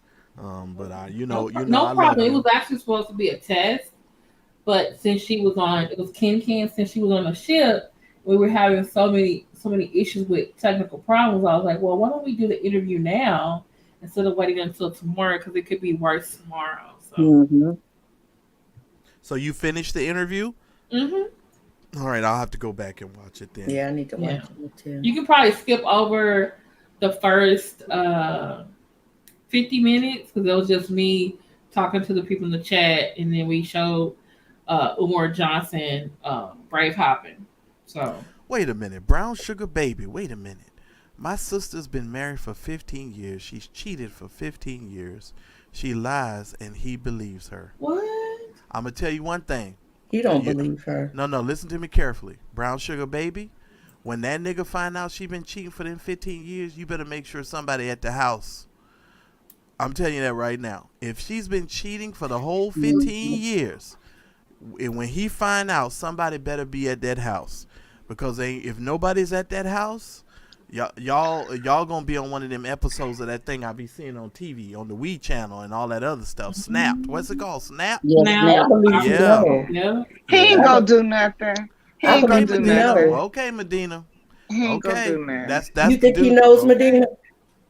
I think that my thing is, as long as he's happy, he ain't gonna care. So evidently, if she been cheating for 15 years, he's okay with what he's getting. He ain't gonna do anything. Well, we don't know that the He man said knows. she is a man eater. She cheats with no reason. Wow. Well, I mean, but some people listen to me. But see, this is the thing about sexuality and human sexuality that people really get on my nerves about. Some people have appetites, and some of those appetites are very insatiable. And this is the one thing, and church folks never like to talk about this. Church folk never like to talk about this because they just want to pretend like once you get saved, just Jesus, you're wrapped up, tied up, tangled all up in the word of God, and you're going to be wrapped up and tied up with the person you land next to. And then they lie and tell you, that marriage solves the burning problem. They start quoting scripture to me, it's better to marry than to burn. Well, I know many married people that are still burning. You understand what I'm saying? So that's just an excuse. Thank you. You understand what I'm saying? That's just it's ridiculous. But a lot of people have insatiable desires. And let me just say this, Kim, you guys had a show not too long ago where you were talking about, could you be in a relationship with more than one partner? Mm-hmm. And I'm really surprised at how dishonest some people are in the reality of that situation, because there are a lot of people, that your husband or your wife has people on the side, and as long as it wasn't brought to the forefront or you weren't embarrassed by it, you were perfectly fine being in that kind of relationship. You're perfectly fine with it. So so this notion that everybody's like, I would never, you a lie. You a lie. Well, let me ask you something, Marcella. And MCD, if a man can control his sexual needs and can't put them all into the one person that he's married with, he's kind of a weak dude to me. Don't you think? Well, I think, let me just say this. I think as you get older, Roxanne, you're able to taper some things down. Mm-hmm. But when you are a younger person, I mean, if I'm just going to be honest, because there's, I mean, I don't even know how to say this and sound respectful. Mm-hmm. There's just too many women in the world for you to, I mean, how do I say this and not sound like an asshole? I'm trying to find the words. So you said it before, Marcellus. Your monogamy is only as good as your choices. Well, what are your options? Yeah, well, I mean, but I'm saying, how do I put this? I mean, I don't know how to word it, but I just think a lot of people have options. Some people don't have options. And when you're younger, you do what young people do. You do what young men do. There's a lot of women at your disposal. Mm-hmm. And some of them are carrying Bibles. Hando, bo, shata. But Marcellus, you've never answered and they speak in tongues. And they call missionaries. I'm just saying, it bo, sha. They call evangelists. Let me ask you actually have. I mean, how much do you need? Damn. Well, let me say this real quick, Roxanne. It goes into what you're saying. A few weeks ago, Marcellus was on and he was talking about how he didn't feel that monogamy was natural. I don't think so either, because if it was, it wouldn't be so difficult. I would be a cheater at all times, and I've cheated in my past years ago. But what stopped me from doing that and being monogamous is the fact that I had to choose that person every single day. It's almost like I was programming or brainwashing myself. Every morning I woke up, I chose the person that I was with. I chose that person to be with. That's the only way I wouldn't cheat. That's the only thing that stops me from cheating, is that I have to remind myself I'm choosing George to, that's my mate. I care about him and we're together. I have to choose that person every day or I'll cheat. Wow. Okay. And I think as I get older, to tell you the truth, I can definitely identify with what you're saying, because if you want to be with a person, you have to choose that person, and you really have to love every ounce of that individual. And see, that's one of the things, and I think I've told you guys many a times. You know, I've been in lust. I've had really, really, really, really, really good sex, but I don't think I've ever been in what I would consider to be love, if I'm gonna be honest. You understand what I'm saying? I mean, I've never met anybody yet in this life that I could say, you know what, I could honestly see myself spending the rest of my life with you. Now, there are some people out there that can say that, you know, but that ain't my story. I'm sorry. But that's you, Marcellus. I promise you it's you. I promise you. Yeah. It's you, because you have to. You have to be, in order to. You have to make yourself be vulnerable, and you have to throw caution to the wind, and you have to lay yourself out there to be run over by a truck by that person. Well, you so if you are not willing to do that, Medina, please no. You didn't hear the song Jesus. I wrote. No Jesus. Please no Jesus. Yeah. Wait a minute. Marcellus isn't going to do that. Marcellus is not going to do that. Medina, you didn't hear the song I wrote? It's Please, me. I heard It's me, oh Lord, standing in the need of prayer. You didn't hear the song I wrote? I've been carrying that song for generations. I'm trying to tell you. That's crazy. But it's true, though. I'm just being honest. I understand. I understand. And I see a lot of people claim they be in love. And I listen to the words that you say. I listen to the actions. Mm-hmm. And I know some of you are not in love. You're uncomfortable. You're just comfortable. You ain't in no love. It's subjective. No, you know what, Marcellus? Because I think you think that, because I'm definitely in love with my husband. You are. I know you in love. But that don't mean that you don't get on my love. last fucking nerve some days. And I know he in love. And that don't mean I can't even set up a YouTube channel for you without this man trying to suck half your face off. Oh it's yeah, ridiculous. He'll come on our ladies' night, and all of a sudden I'll hear, "Hey, chocolate baby," and let me just tell y'all, and Roxanne lying about her ass too, because she got up on camera the other day, and I know I saw some ass. So you lying. You be lying about your ass, by the way. You're going to be so disappointed. But go ahead. Just saying. But no, I saw your ass. No. Well, Roxanne ordered those butt pads from Wish, didn't you, girl? Oh, Lord. I did, Medina. And guess what happened? I got butt at the top. I don't have no butt at the bottom. Oh, that's what it is. You got that coffee table booty. Because I saw some booty now. You saw up top, it looks right, but at the bottom, they don't make pads for the bottom. They only make pads for the top. Wow. Damn it. Okay, all right. She's right. It's gonna be okay. See, you know, Barbara, though. Yes, I do. I got hips. Big hips. Top of the butt is fine. Bottom is, oh God. Gone. Yeah. I have a question, Kimberly, since you brought up this Zane lady. Do they still show her movies on the Showtime or the HBO? I don't even know. Because I tell you, them was some so nasty little flicks they be showing with that Zane lady. I sure was. They replaced the Red Shoe Diaries. Them was some good little flicks, boy. And they was black people, you know. Yeah, off porn. You know, because I like black people. I can't watch, what's her name, Karen? I don't like Karen. I can't watch Karen. I got to watch somebody look like me. That's why I don't understand black people who like white people pornos. I'd be like, what's wrong with y'all? Something's wrong with y'all. Y'all deranged. I gotta watch people that look like me if I'm gonna watch it. I'm just saying. Well, we know what kind of porn you like, Marcellus. Yeah, well, they don't make. I think they call that fetish. You got to be covered in flour.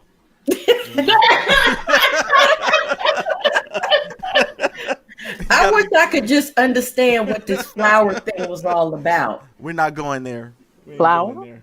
Yes, let's not go there, Barbara. Don't go there, Barbara. Please don't go there. Don't go there, That's Barbara. like his fantasy. Mm-hmm. If we I don't ain't know. figured it You know what out. I think it is. I think it's from childhood. All that baby powder we used to have to put on once we get out the shower. And then your mama would make you open up your underwear, and then she would squeeze the baby powder down your underwear and pat you, and you walk away looking like you just smoked, like you've been in a fire.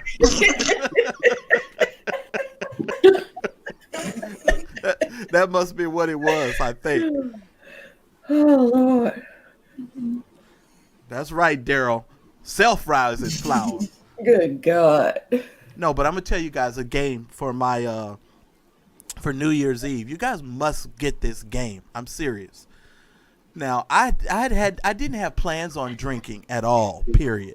I told Roxanne, and then when I was driving to my friend's house, I said, "I'm not." I do want you to tell it. Oh, I want to hear this too, but no, go ahead. Keep going. So I'm going to this party, and I'm telling Roxanne and them, I'm like, you guys, I'm not gonna drink. I'm just going out. Now, I haven't been out in about 4 or 5 months since my friend got married. So I'm like, okay, I'm gonna go to this party. So I go to this party, and they bring out these cards, and I showed you guys the other day what the cards were called. Drink or dude. Yeah, this is the most unique, dangerous game I've ever played in my life. Yes, it is. Let me tell you all something about this game. This game is so crazy that if you pick up a card, and let's say, for instance, it says you have to tell the most interesting place that you've had sex, or you have to take 2 shots to the head. So you either tell the story or you take the 2 shots. And then some of the cards that you pick up will say you have to take your entire drink that's in, whether it's your whole beer, whatever you're drinking, and you have to drink it all at one time. Like, so if they pick up the card and the card says you have to tell the story, if you don't tell the story, you have to drink the whole drink. Now, y'all know I'm 2 steps away from the church, so all of this is new for me. I spent my life on the pew, so I don't understand all of this stuff. Hey, Derek. And I'm drinking Jack Daniels straight to the head. Ooh. Okay? And my stupid friends are sitting there. They drinking in between picking up the cards, and I'm like, y'all about to run into a problem. And I'm like, I'm not running into that problem. So I know. And this game is amazing, though. You guys will really like it. Daryl would love it. Daryl would love it. Mm-hmm. I said I want to play it in Las Vegas. No, we can't really play that game. But unless you would have to sit between. You'd have to have Kimberly on one side of you and Jay on the next, because you could pick up cards that'll say grab the crotch of the person that's sitting to the right or to the left of you, and you got to stick your hand in somebody's crotch. So you got to make sure who you sit by is very important.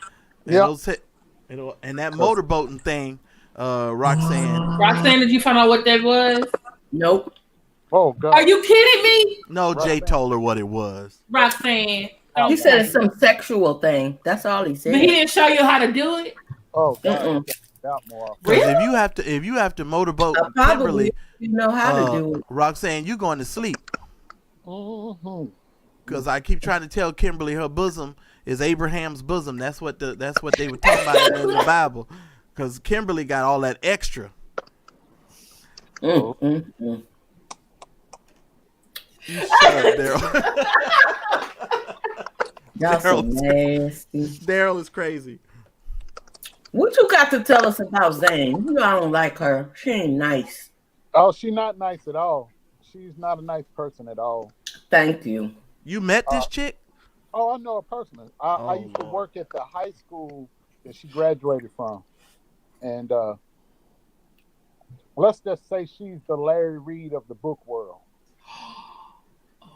A lot of stuff that she puts out in the public spaces ain't true about her. She'll tell people she graduated from college. She dropped out. She got pregnant. She dropped out. She was going to Spelman. When she got her money, she got a lot of work done, because that's why you never saw pictures of her. She's not a looker. But now she's functional now. But when she got her money, all of a sudden she got too good to be married. She got rid of her husband. If you go to Google and put tech worst tax deadbeat. She was.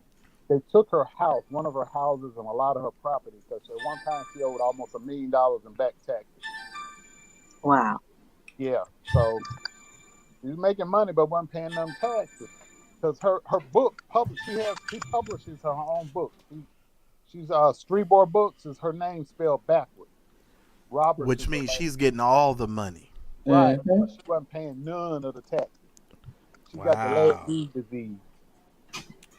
Well, So no, but Daryl, do you know how much money that is if you publish a book and a book sells 1 million copies, yeah, and and all of her you books self-publish the book? and all of her books are selling like that. But she Wow. wasn't paying nobody's taxes. So they took her house, they took her mansion, they took her cars. Um, they took the big house, so she ended up getting a smaller place. Anyway, so what happened was I used to be an avid reader of her books. I befriended her on Facebook, the whole 9 yards, shooting the breeze, because I was getting advice from her because I told her I was interested in writing a book. And, it got me kind of cool because we knew some of the same people because I worked at the high school that she graduated from. And so I didn't know the woman had an interest in me because I wasn't looking at her like that. So You didn't know she had what? I didn't know she had an interest in me. Oh. So back in the day when Facebook, they used to have a section on Facebook where you could upload documents. So I was stand-up comedian at the time, so I uploaded like a transcript of some of my jokes, some of my old jokes. Didn't even think nothing about it. It was a skit I'd done about, how to meet a woman, blah, blah, blah, what kind of woman you want to meet, such and such. And I forgot all about that thing. It was sitting there for like 3-4 years. So this woman went in my Facebook profile, her and her assistant, and she just read and looked at every picture and everything that I had on my profile. And she posted my jokes in her comments of her page. She has a Facebook fan page. And she thought the women were going to just drag me for filth. Some of them did, but most of them didn't. They agreed with my skit. I said, hey, it's just jokes. It wasn't how I really felt. It was just me being silly on stage. But she got offended by what I wrote in my joke. And she posted hoping that her followers would dog me out. And it backfired on her. I ended up getting overnight 1,200 new friends because of her posting my jokes. And she was so angry about it. She went in and, like, before I lost all this weight, I was like 400-something pounds. So she took one of the most unflattering pictures that she could find of me. Said, this is the man that's saying that, like, or a guy said, well, this is the kind of woman I want. And she tried to roast me by posting a picture of me. I had my shirt off and I was on the beach. So she was trying to make fun of my size. So I was like, so that backfired, and 800 more people ended up 2 days later. So I ended up, because of her, gaining 2,000 friends within a week's time. And she was so angry. And I did a video, and I took a video of me taking all of her books and putting them on the barbecue grill in my backyard when I was living in New Jersey, setting them on fire. Damn. And she got so mad about it because people were laughing at her that she thought were going to dog me out, and they ended up turning on her. So she kicked me out of her little group. So when she did that made more people follow me. So I ended up getting another 300 people. So you Dixie chicked Zane? I guess so. So she got so mad because I was making videos about her and clowning her. I'm like, so this lady's making fun of how I look. I said, oh, here's, I did that's why my investigation style started with her. I said, this is what she looks like. This is why she never posts her picture. I said, this is what she looked like before the plastic surgery. This is what she looks like now. She got too good to be married when she started getting successful. The guy that helped her when she didn't have pot no window, she got rid of him. And I just started roasting her ass, and she couldn't take it. So this fool had her lawyer send me a cease and desist email. And I was like, first of all, the lawyer had a Yahoo email. Okay, I said, now you supposed to be a lawyer for this big time screenwriter and book writer, millionaire, blah blah blah. She didn't pay taxes, and she got so angry with me. There was a friend of mine that went to church with me in Atlanta at Newburgh. She said, "Do you know this woman is so angry with you? She sat up for the entire night discussing you while we were sitting there trying to watch TV and drink, and all she kept talking about was how she was gonna get you." And that woman got so mad at me. And the only reason I bagged up off her, my fraternity brother was in one of her movies, Joe Torre. He called me on the phone. He said, bruh, he said, I don't know what you got this woman, how you got this woman so pissed, but she is on the film set right now while we trying to shoot this damn movie. And she's going off about you in her trailer. Please leave this woman the fuck alone. And he was laughing. He said, bruh, please leave this woman alone. I said, I ain't did nothing to her. She's mad at me. I ain't mad at her. I said, nobody knows who the hell I am. The only reason they know who I am is because she keeps putting my name in her mouth. Nobody knew I existed before her. I said, she's the one that brought 2,500 people to my page. I did a thank you video. I said, thank you for making it possible. And that motherfucker got so mad at me. And she's not nice.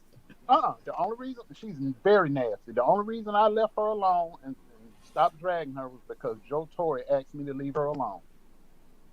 And had he not asked me to leave her alone, I would have been still in her ass to this day.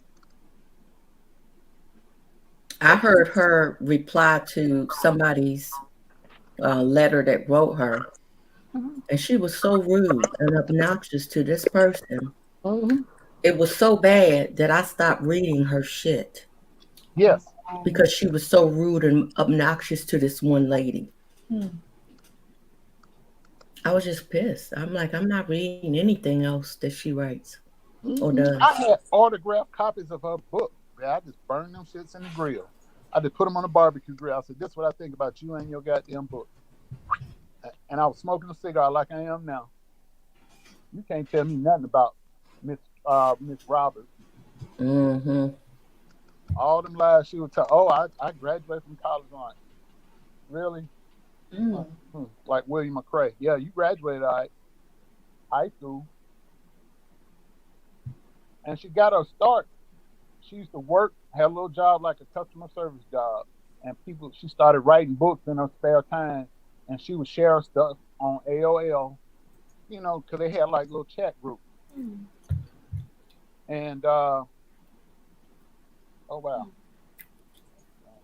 But wait a minute, can you put that back up? You did it so fast I couldn't read it. I'm sorry. Yeah, okay, go ahead that's and put it down. Girl, that happened to me too. When I lost weight, all of a sudden I became visible to people that wouldn't pay me any attention. So she just acted so stank. I'm like, do you realize I know who you are outside of all this quote unquote fame that you have? I know where you live. I know where your parents live. I know where you went to high school because I worked at the high school that you graduated from.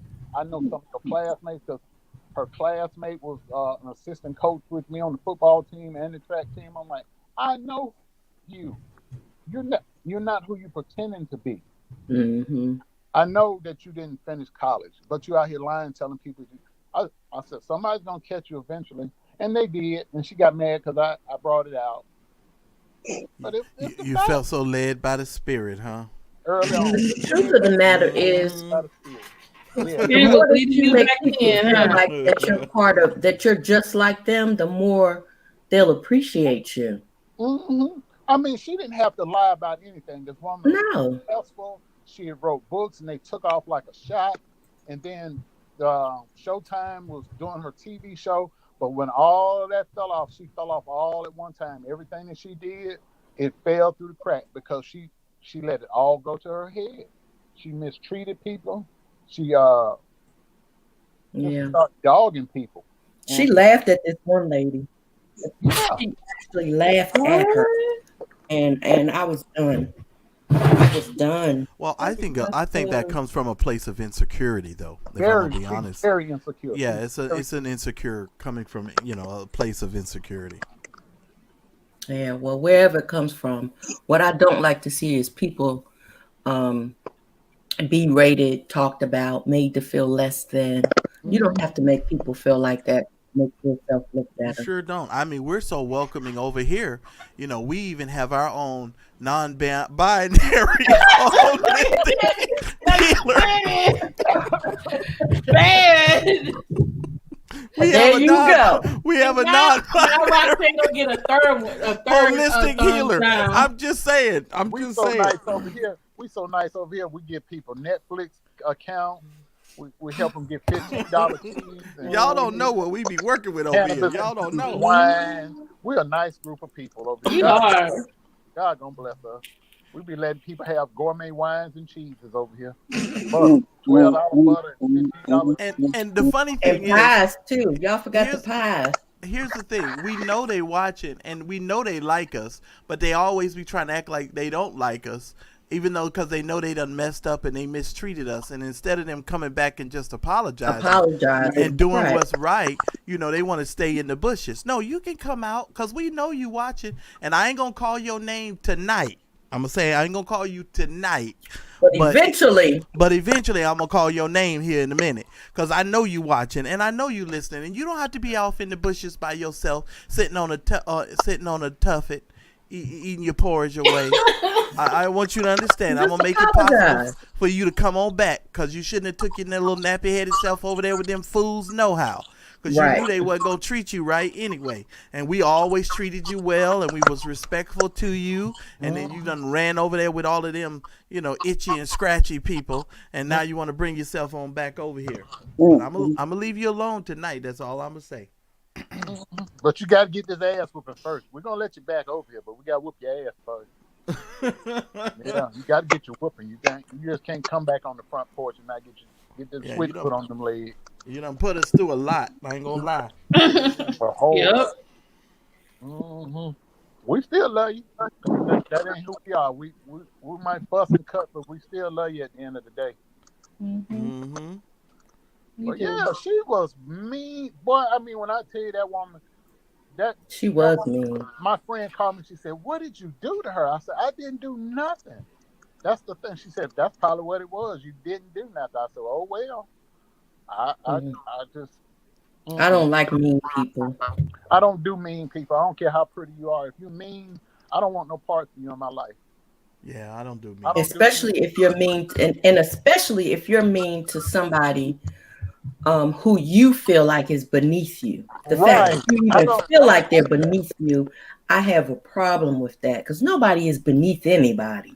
I know what it feels like to have somebody look down on you. Yes, and talk down to you. That's the quickest way for me to no longer be your friend. Let me go out with you and let you act a fool and disrespect and mistreat somebody and talk down to somebody. Yep. Oh, I'll walk away from you. I have gotten up at the table. I have gotten up in restaurants from people at the table being rude to the waitress. Because when she spit in the food, she don't know who food she's spitting in. So I'm not going to even eat there. If you're rude to the waitress, I'm not going to even eat there with you. You can hang it up on your own.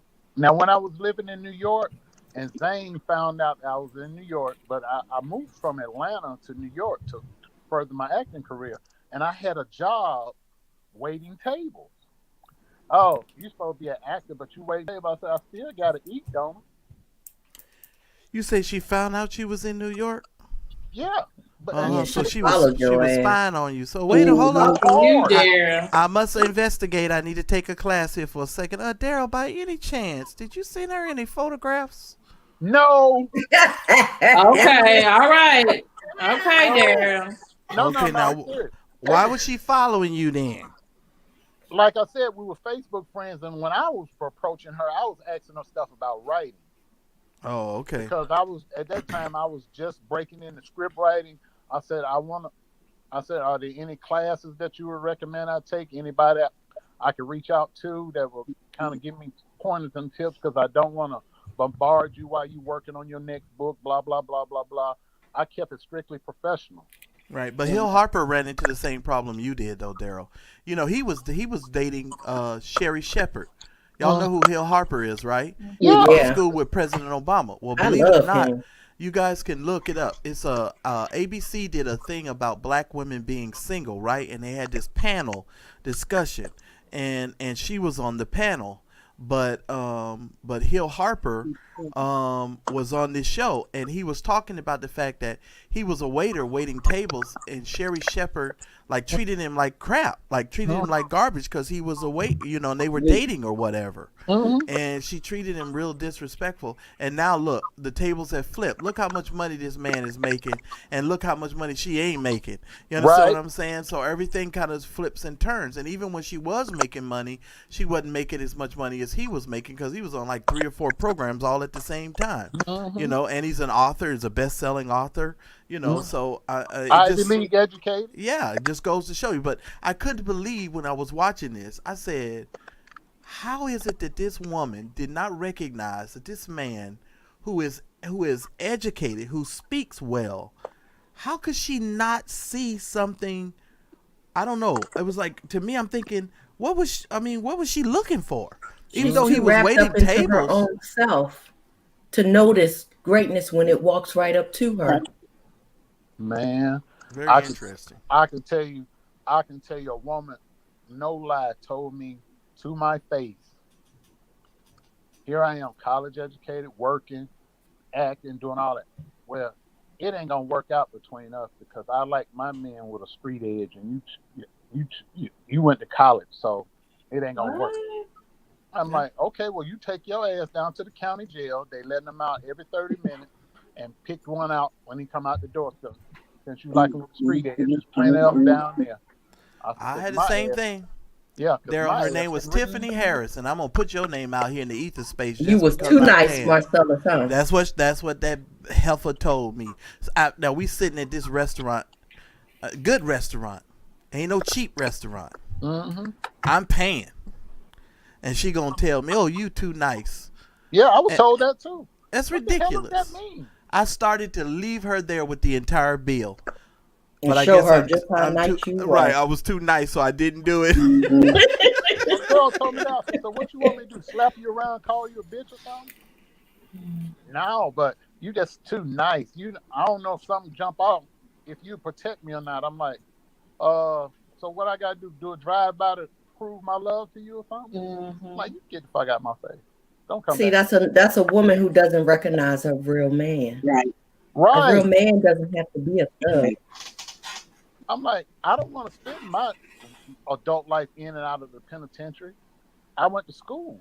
I'm educated. I can read. I can write. I can spell. I can use words in a sentence and not say sorry for your loss. Right. Somebody died. Or write God and don't capitalize the God, the G in God in a sentence. Yeah, I know how to say not, and I don't say minds. I don't put an S on the end of mind when I'm speaking in possession. I got minds. I don't talk like that because I can actually read. So I guess I ain't cut out for you. But I think I make that clear though. Even my family and friends will tell you. That's the first thing I'll tell you. I'm not a thug. I'm the first dude to admit I'm not a thug. Now I might be from the projects and I might have to whoop your ass, you know, eventually once you back me into a corner and force the situation. But I don't go out there looking for a fight. You know what I mean? You know, but I'm like, okay, you know, but I'm not a thug. Nigga, I read books. You know what I'm saying? Right. You know what I mean? I watch CNN and all that. That's what used to frustrate me so bad when I was doing stand-up comedy. I got so sick of doing club spots where all they wanted to hear was nigga, bitch, whole motherfucker jokes. One time I did a joke about something I saw on CNN. You could have heard a rat licking cot. It got so quiet in the club. I was like, oh shit, this ain't that intellectual crowd. So as soon as I went back to doing the nigga jokes, everybody would laugh. I'm like, I don't want to do that. Yeah, that gets old. Yeah, I don't want to do that. I don't want to keep dumbing down my material just so you can laugh. I felt stagnant. And that's what really pushed me into going into film, because I got sick of doing nigga jokes and weed jokes and sex jokes. It's more out there to laugh about than hood stuff. Right. Now, Cat Williams has made a killing doing that because his market is the hood jokers, the people that smoke the Newports and the Black and Miles and drink the Hennessy. That's his crowd. But that's who he is. That's who he is. Right. Right. But they also underestimate it because sometimes he'll hit you with some politics and some intellectual stuff. You're like, oh, Yeah. Yeah, ghetto. He's no He just dummy. ghetto with some sense though. but you He know he read something. he can't do a whole set like that. He has to sneak that in there. Yeah. Right. If you go see Chris Rock reads 4 to 5 newspapers a day. All his stuff is intellectual. If you go Correct. see Eddie Griffin, even though Eddie Griffin is the hoodest joke out there, he reads. He hits you with political stuff. You can tell him. Right. I saw his fake cassette. Yeah, Dave Chappelle. But see, Kevin Hart is like a mixture of cat and intellectual. I can't even understand what y'all think he's so funny. I'm He so used sorry. to be funny He like the class when he clown. had the I other can't with wife, that but dude. now man. he's funny, and it's like I don't get the jokes or not. You know why? It's- Because he ain't poor no more. He's telling jokes from his existence now. He's a rich man, so he tells rich man jokes now. Right. He's not in the hood no more. He's not at the barbershop anymore. Well, he got need to somebody keep cut an his hair at his apartment house. over the. Or he need to keep an apartment on Crenshaw, Right. in He L.A. need to go somewhere. stay with Uncle Richard Jr. a couple of times a week. Mhm. Right. Some inspiration. Yeah, Mm, but mm, mm. I got sick of doing that. But back to the whole thing with relationship. Just like there are men that don't know a good woman, there are women that don't know a good man. Yeah, that's true. Mm-hmm. I mean, you Mm-hmm. I can't tell you how many women I've encountered that have said to me, "Oh, you went to college," and then it's like that's a kiss of death because I went to college. I'm like, I should be a good catch because I went to college, Yeah. and I don't have, And I have. and I don't have multiple baby mamas. I ain't been in and out of prison. I don't smoke weed. I don't get drunk, and I don't beat up women. I should be a catch, shouldn't I? I've had guys who are like, "Oh, you been to school? Oh wow, I never dated a girl like you. Oh, you don't have any kids? Like, yeah, I don't have any kids. But opposites normally attract. So I'm surprised. I'm surprised that those people don't really find you guys attractive, because, Pride. because honestly, because for me, Shanae is she's the only one that be chasing me. I'd be like, damn, Shanae, can I get? Where's your sister Tamika? Like, why am I fooling with Shanae? Why is Shanae always chasing me? Because you are her way out. You are her way out of her existence. Mm-hmm. She wants to be rescued. You're her safety. Oh, But here's no. the thing: she'll date you during the day, but at night she's gonna tip off with all to Tayshawn in the hood. Yeah, that's why I Or say baby I. mama. Nah, You- I can spot that from a mile away. Yeah, You know, and you You're- gonna make you're it the past dinner my date. mother, because You're my the mother din- gonna eat you alive. Yeah, you're the dinner and movie date. He's Mhm. the dude that come home after you drop her off. He coming over 2-3 o'clock in the morning. He the one. He gets him something to eat, and he leaves by 5 or 6 o'clock. When you gonna probably call and check on her at 8 o'clock. Hey, babe, I've been thinking about you. I hope you have. And a good she gonna day." give him your money, half of it anyway. Yep. Right. And he gonna be playing PlayStation all day at his And mama's house. smoking weed. Yeah, and Well, smoking weed. and I off do the kind money of, that- I kind of think you guys are right, because Tiffany, her and I worked at Toyota. Now, and I keep mentioning her name tonight. that girl I don't know. hurt you. That girl hurt you. No, she didn't hurt me. You know what it was though, Daryl? Seriously, I couldn't believe she was that stupid. That's what it was really bothered me. disappointing. Yeah, it was like we're two black, educated people working for Toyota corporate. We don't work at a dealership. We work at Toyota corporate. You understand what I'm saying? So I don't understand. We make good money. You understand? So when we bought cars, our cars were shipped from Japan. You understand what I'm saying? So it's different. You guys go to the dealership And y'all and buy the build them car. yourself, don't you? Exactly. Orion? Our cars came over custom made. And here I am talking to a woman talking about I'm too nice. Really? Okay. I never saw her again in life. The night I dropped her off, I said never again. I sped away so fast, I could not even believe it. And my mother thought the shit was hilarious. My mother, y'all have to understand, my mother, you think I'm bad. My mother, my mother thought that shit was so funny. She was like, Marcellus, you dodged another one. I'm like, whatever, Mom. But you know, dating, I was always very self-conscious about my weight. And I remember when I was in college, this girl I really liked her. Oh God, I was head over heels in love with that girl. That girl wouldn't give me the time of day. Mm-hmm. And fast forward to 2009, when that movie came out, Lottery Ticket, and she saw it. Do you know this heifer made it her business to contact my mother and my father and like, I was a classmate of Daryl's and I was just trying to catch back up with him. And my parents are elderly. They're like, okay, well, here's his number. And out of the blue, she calls me. I'm like, hello? I didn't know who it was. At first she said, oh, you don't act like you don't know me no more. I said, no, I don't know who this is. Who is this? Then she found me on Facebook. I just want to see how you were doing. I said, well, 20 years later, you want to see how I'm doing? Okay. What do you want? She didn't want to have nothing to do with me. Now she got 3 or 4 kids, never been married. All of them got different daddies. Wow. But all of a sudden now, you want to talk. That was my next door neighbor named Tamika when we was growing up in Winston-Salem. That was her. I ain't going to tell you her last name. Mm-mm. But my mama used to get mad at me because, you know, I had one of them mamas that said you couldn't go over nobody's house. So I had to sneak and try to do all my dirt, you know. Yeah. And she had stair-stepper kids. They were one right after the other. Yep. And it made me mad, man. I'm like, you think I'm that slow that I can't see what you're doing? And every time now, to this day, and I intentionally didn't block on Facebook. I just left her alone. I saw you on TV today, there. I said, oh, okay. Let me ask you a question, though, Daryl. This because you just said something made me think. When a woman tries to pretend like you're too dumb to understand what she's doing, does that really does it make you as mad as it makes me? Burns my ass. Burns my ass. Don't burn my ass. I just act like I just go along with it like I don't know. Mm-hmm. But if she Before I lower the boom. she don't hesitate. And then when we started doing our videos and stuff, oh, I watch y'all videos. I said, okay, thank you. You guys will be surprised how many people watch us. Go Excuse ahead, me. Medina. Kim, do you expect us to read those comments? No.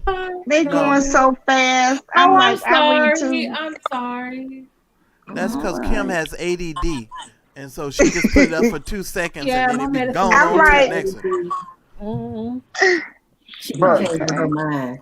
I mean, the stuff that She's like a squirrel with an acorn. I always said I was gonna write a book one day about my relationships experience. Nobody would believe the stuff I've seen or been through, and women get frustrated. Like, why do men think that all of us are so dumb that the games they try to run on us work on all of us? I have to explain it to women all the time.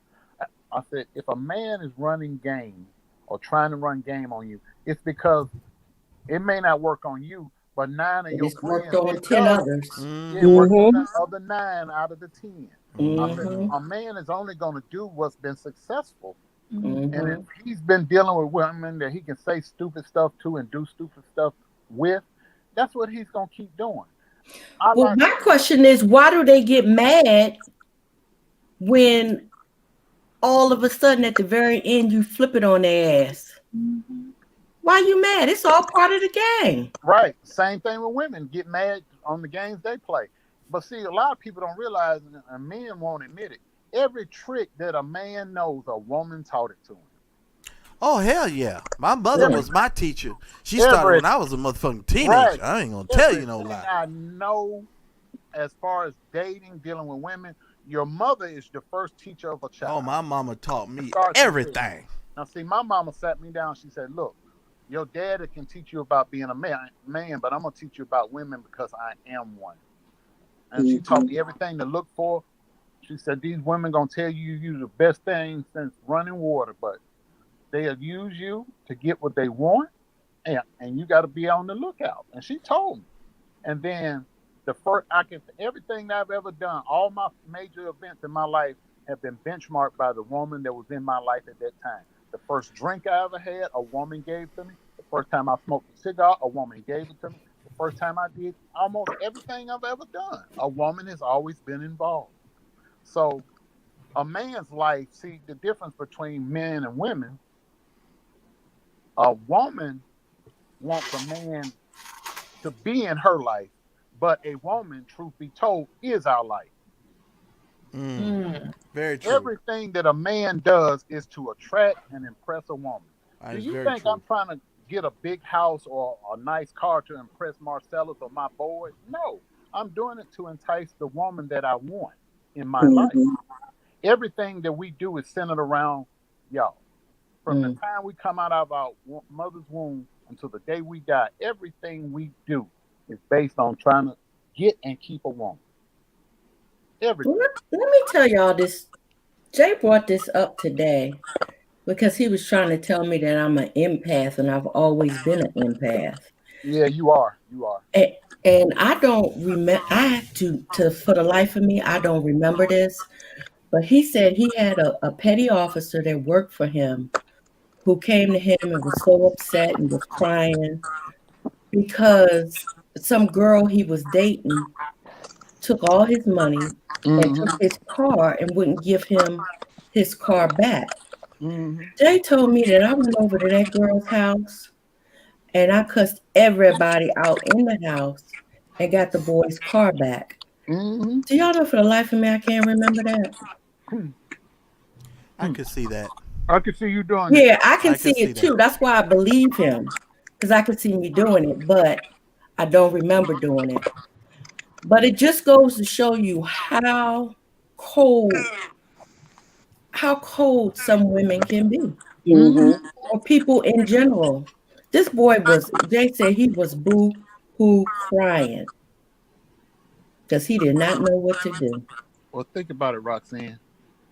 It's women out here or use their kids as pawns to get back at the father because they're not in a relationship no more. Yep. So if you use a child to hurt the father, that shows you what kind of people are out here. I've seen it. I've seen it with my own eyes. I've seen a woman so hateful because the man moved on. Like, hold on, I had to look around, make sure my son ain't up. My youngest son's mother. We weren't in a relationship, but she was so mad at me because I had moved on and was in another relationship. Every time I turned around, she would go on the internet and Google my name and see my acting credits. Every 3 months, she would drag me into court. She was trying to get me for $5,000 a month child support. Where the hell was you gonna get that from? She said, based on what I made off of the movie, I should be able to afford that. And the judge, let me tell you what I did. That's why the judge even laughed. I said, Your Honor, I said, close your eyes. I said, everybody in the court, close your eyes. I said, what do you see? The judge said, nothing. I said, that's exactly what I'm going to get this crazy bitch. Nothing. The judge was laughing so hard, they had to take a 5-minute recess. She couldn't stop laughing. Every time she looked at me, she just kept hollering. Every 3 months, I had to go to court. So finally, the girl's mom said, you know what, Your Honor, I'm the little boy's grandmother. She said, my daughter is just mad at him and using my grandson to get back at him. And y'all know why she could do it every 90 days, right? I had to learn this from another heifer because of the cost of living increase. You know, they legally can do that after like 90 days. They can go in for a cost of living increase. And that's what the judge finally got tired of. She said, you're wasting the court's time. You're using the court to retaliate against somebody that doesn't want to be in a relationship with you. Dismissed. And now I got custody. See how that worked? But every 3 months, I had to come up there with my stubs, my statements, my banking statements, everything. Every 3 months. Like clockwork. 4 times a year I was in court. Wow. 4 times a year. From the time he was born until I got custody when he was 15. So I've been in court 80 times or better. Well, but that's one of the reasons why when people see these videos that go viral on the internet, where a woman is screaming at the husband for getting his son a haircut, or you know, you're looking at the lady that cut her daughter's braids off. Yeah, because the dad got him done. Oh, that made me so mad. I wanted to go beat that woman ass myself. when you see things like that, the immediate thing that comes up to my mind is what Daryl is talking about right now. I immediately know what dynamic is at work there, and you have to really, and because you don't want to assume that, but in most cases, that is exactly the dynamic that's working, and it's kind of sad, And then I got another. My oldest two, their mother, we used to meet at the state line. It got so bad between us, I had to pick them up at the state line and take them back with me on holidays and whatever. Because when we split up, she took my kids out of state, and I had to fight. I kept having to fight. So I got in a relationship, and one time I'm dropping them back off, and she said, "Well, tell your daddy goodbye. He don't want us no more. He's leaving us." And my second oldest son, who's in Malik, he started crying and screaming. And my oldest son said, "Dad, he cried all the way home back." And he started acting out in school, and it got so bad. That's why I left New York. I had to come over here because he was getting in trouble left and right in school. I had to stop and put everything in storage and come over here. That's why I believe there should be a special group of patrol women called Kick a Bitch Ass. That you can just hire them every now and then to just go do a job for you, because we can't do it. But I want to tell y'all one on the other side of that story is that I never told my child how his daddy was, what he was up to. I always held him up because I figured at some point he'd figure out what his daddy was. His father died last year, and my son was mad at me because when he was up there with his family, all this stuff came out that he didn't know. But I felt like that's a child, and it has nothing to do with your relationship with him. And I'm not the one to tell you those things. Right. But he was mad at me because I never told him. But you did right because you didn't speak bad of his father. You did the right thing. And when he gets to be 18 or 21, he's going to realize that. Yeah. But when you love your child, when you love your child, you can't hurt their father. I don't care what anybody says. I mean, me and his daddy didn't get along, and behind closed doors, it was on and popping. But I love my son so much, I would never, ever treat his daddy like that, like he deserved to be treated, because I love my son so much. Well, let's think about this on the flip side, though, Daryl. Take a moment here, you all, and think about it from the son's perspective, just for a minute.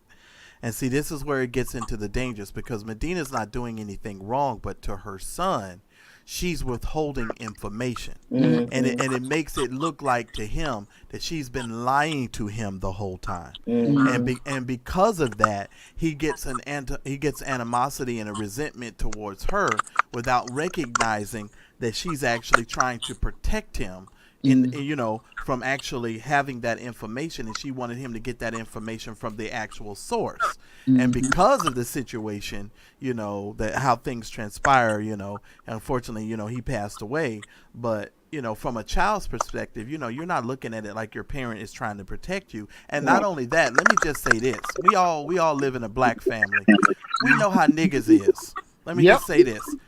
Somebody in his family or on the other side of that family is telling him a whole bunch of shit about Medina. Oh, she ain't no good, and she ain't telling you this, and she ain't telling you that, and da.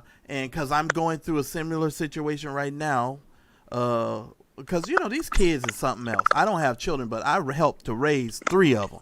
And I'm telling y'all right now, there are days when I could literally sit and cry because I'd be like, you done sacrificed and made all, and I'm like, thank God I ain't had no kids, because I'd be damn if my children did to half the crap that my nieces and nephew are doing to me. I think I would be under the jail. I'd be under the jail. Like, are you serious? All the sacrifices I had to make? No, you wouldn't. No, you wouldn't. I can't tell you. When they grown, they grown. You don't let your kids drive your ass crazy. I know. But Roxanne, but let me tell you those. But seriously, Roxanne, and this is what really makes me upset. Roxanne, as a young man, I made a lot of sacrifices for children who weren't mine. I remember. What I'm saying? I know. You understand what I'm saying? And I'm like, wait a minute. I made sure you didn't go without. You ain't my kid. You understand what I'm saying? But I made sure you had everything that you needed. And I mind you, they still respect me, But I'm lucky if I get a call every 90 days. If I get a call every 90 days, I'd be like, oh, thank the Lord. I'm still alive to receive this phone call. I can't tell you the thousands of dollars in therapy that I've had to spend to heal my oldest son with the anger issue. Your daddy don't want you no more. Family What members. kind of shit is that? Telling a child that. So he was growing up with all that anger. And then I come back and it took me 2-3 years of therapy and thousands of dollars, and he's still in therapy. And we all taking therapy, trying to heal the hurts. Wow. But I always felt that a lot of information is too adult for a child. And my father and mother were divorced. But one thing about it, how he was in a relationship, a love relationship, is different than how he is as a parent. And so because the way I was raised, I was able to separate those two. But Medina, every child is different. Let me just say this.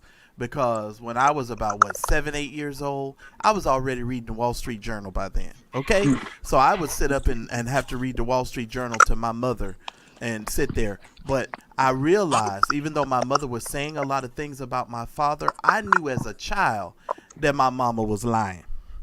And because I live with her. You understand what I'm saying? So, and as a young man, I was recognizing the fact, and this might sound bad, but I'm just keeping it 100. I was like, oh, I know why no man can live with you. I realized it as a child. I was like, oh, you way crazy. And then when I turned 15, I was like, I'm out of here. You got to be kidding me. This is a joke. Ain't no grown man could live under this kind of situation. This is nuts. I have stayed in relationships that I should have left alone because I'm as y'all know about me, I'm loyal to a fault, and people sometimes you are. Good took Lord. that kindness for weakness. And I have been in verbally abusive relationships. I was in a relationship with a woman before I moved to New York, where I was every other day I was some kind of faggot or some kind of punk motherfucker, this, that, and the other. Every name you can call. But I was working so hard, and I had a dream of being an actor. And when my oldest two boys and their mother and I, we parted ways, I lost, and when I went through that court case, I lost everything. I lost my house, I lost my job, I lost everything. I was homeless, and she knew it, and she let me stay with her. And I was living in my truck. And she knew I didn't have nowhere to go, and I didn't have nothing. And she treated me like shit. And as soon as I got that big break and got that job on lottery tickets, then all of a sudden she started being nice to me.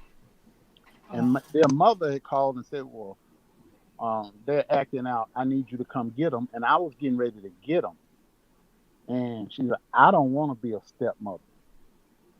Oh, I helped you with your kids, and your kids was grown. Her son was on dope, and her daughter was just trifling. I helped them. I would babysit the kids, all that shit. But when it came time for me to get custody of my kids, she was like, I don't want to do that. So I packed all of my stuff that day.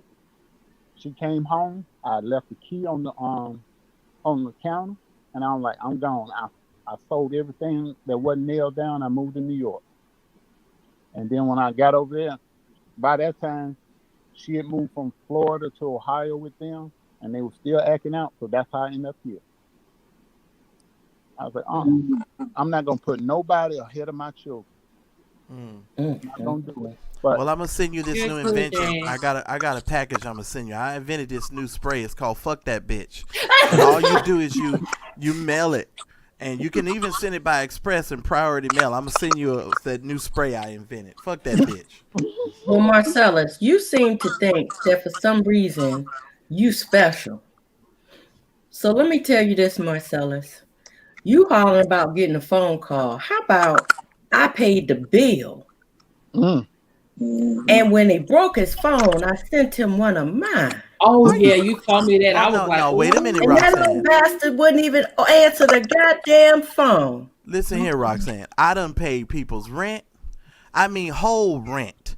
The whole rent. I ain't even never been to your apartment, and I done paid the whole rent because you're trying to be funny. You don't even want to invite me because you know when I come, I be looking like, why are these dishes in the sink? And you know you wasn't raised like that. You need to clean this shit up because you know I don't play that. And they know when I come, everything got to be correct, so they won't even invite me over. So I be like, wait a minute, why am I paying rent for places that I ain't never seen and lived at and so forth? But I do it because you love them, right? So, you know, I give you that. You know, but it's like, then she go around and then she tell people, they don't love me, or they and then they invent this whole life, like they got this whole story where they just been like they've been hungry their whole life and they've been abused and stuff. And I be like, you just invented this shit. I was with you.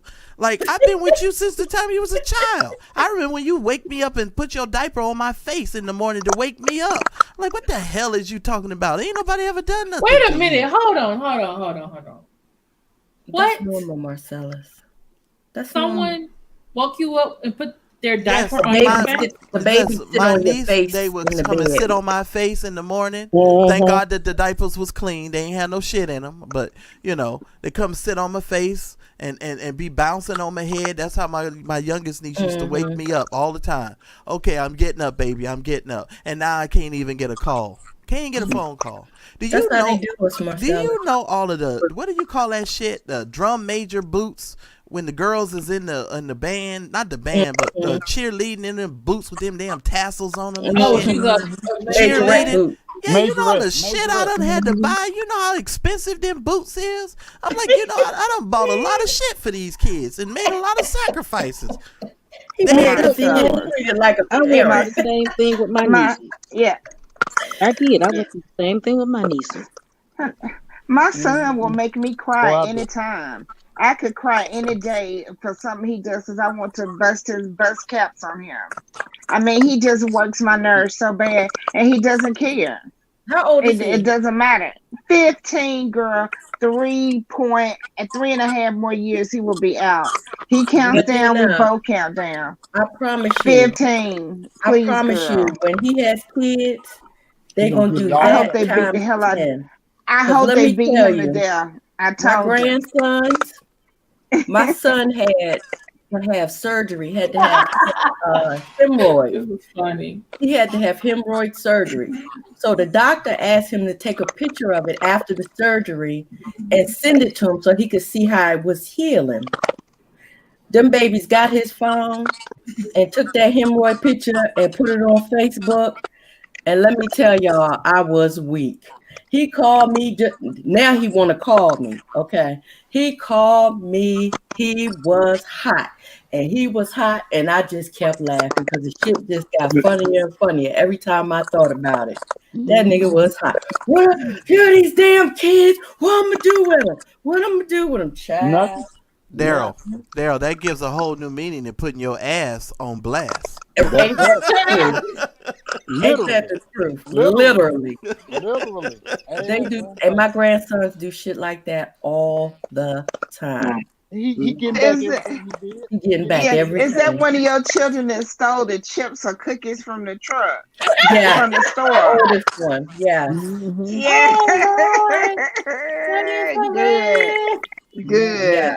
I laugh. I told all my boys, I said, everything y'all do, you're going to get it back, and I'm going to be sitting and laughing until my grandkids going to give y'all hell, and I'm just going to smile. Yeah. Give it time, Medina. Give it time, honey.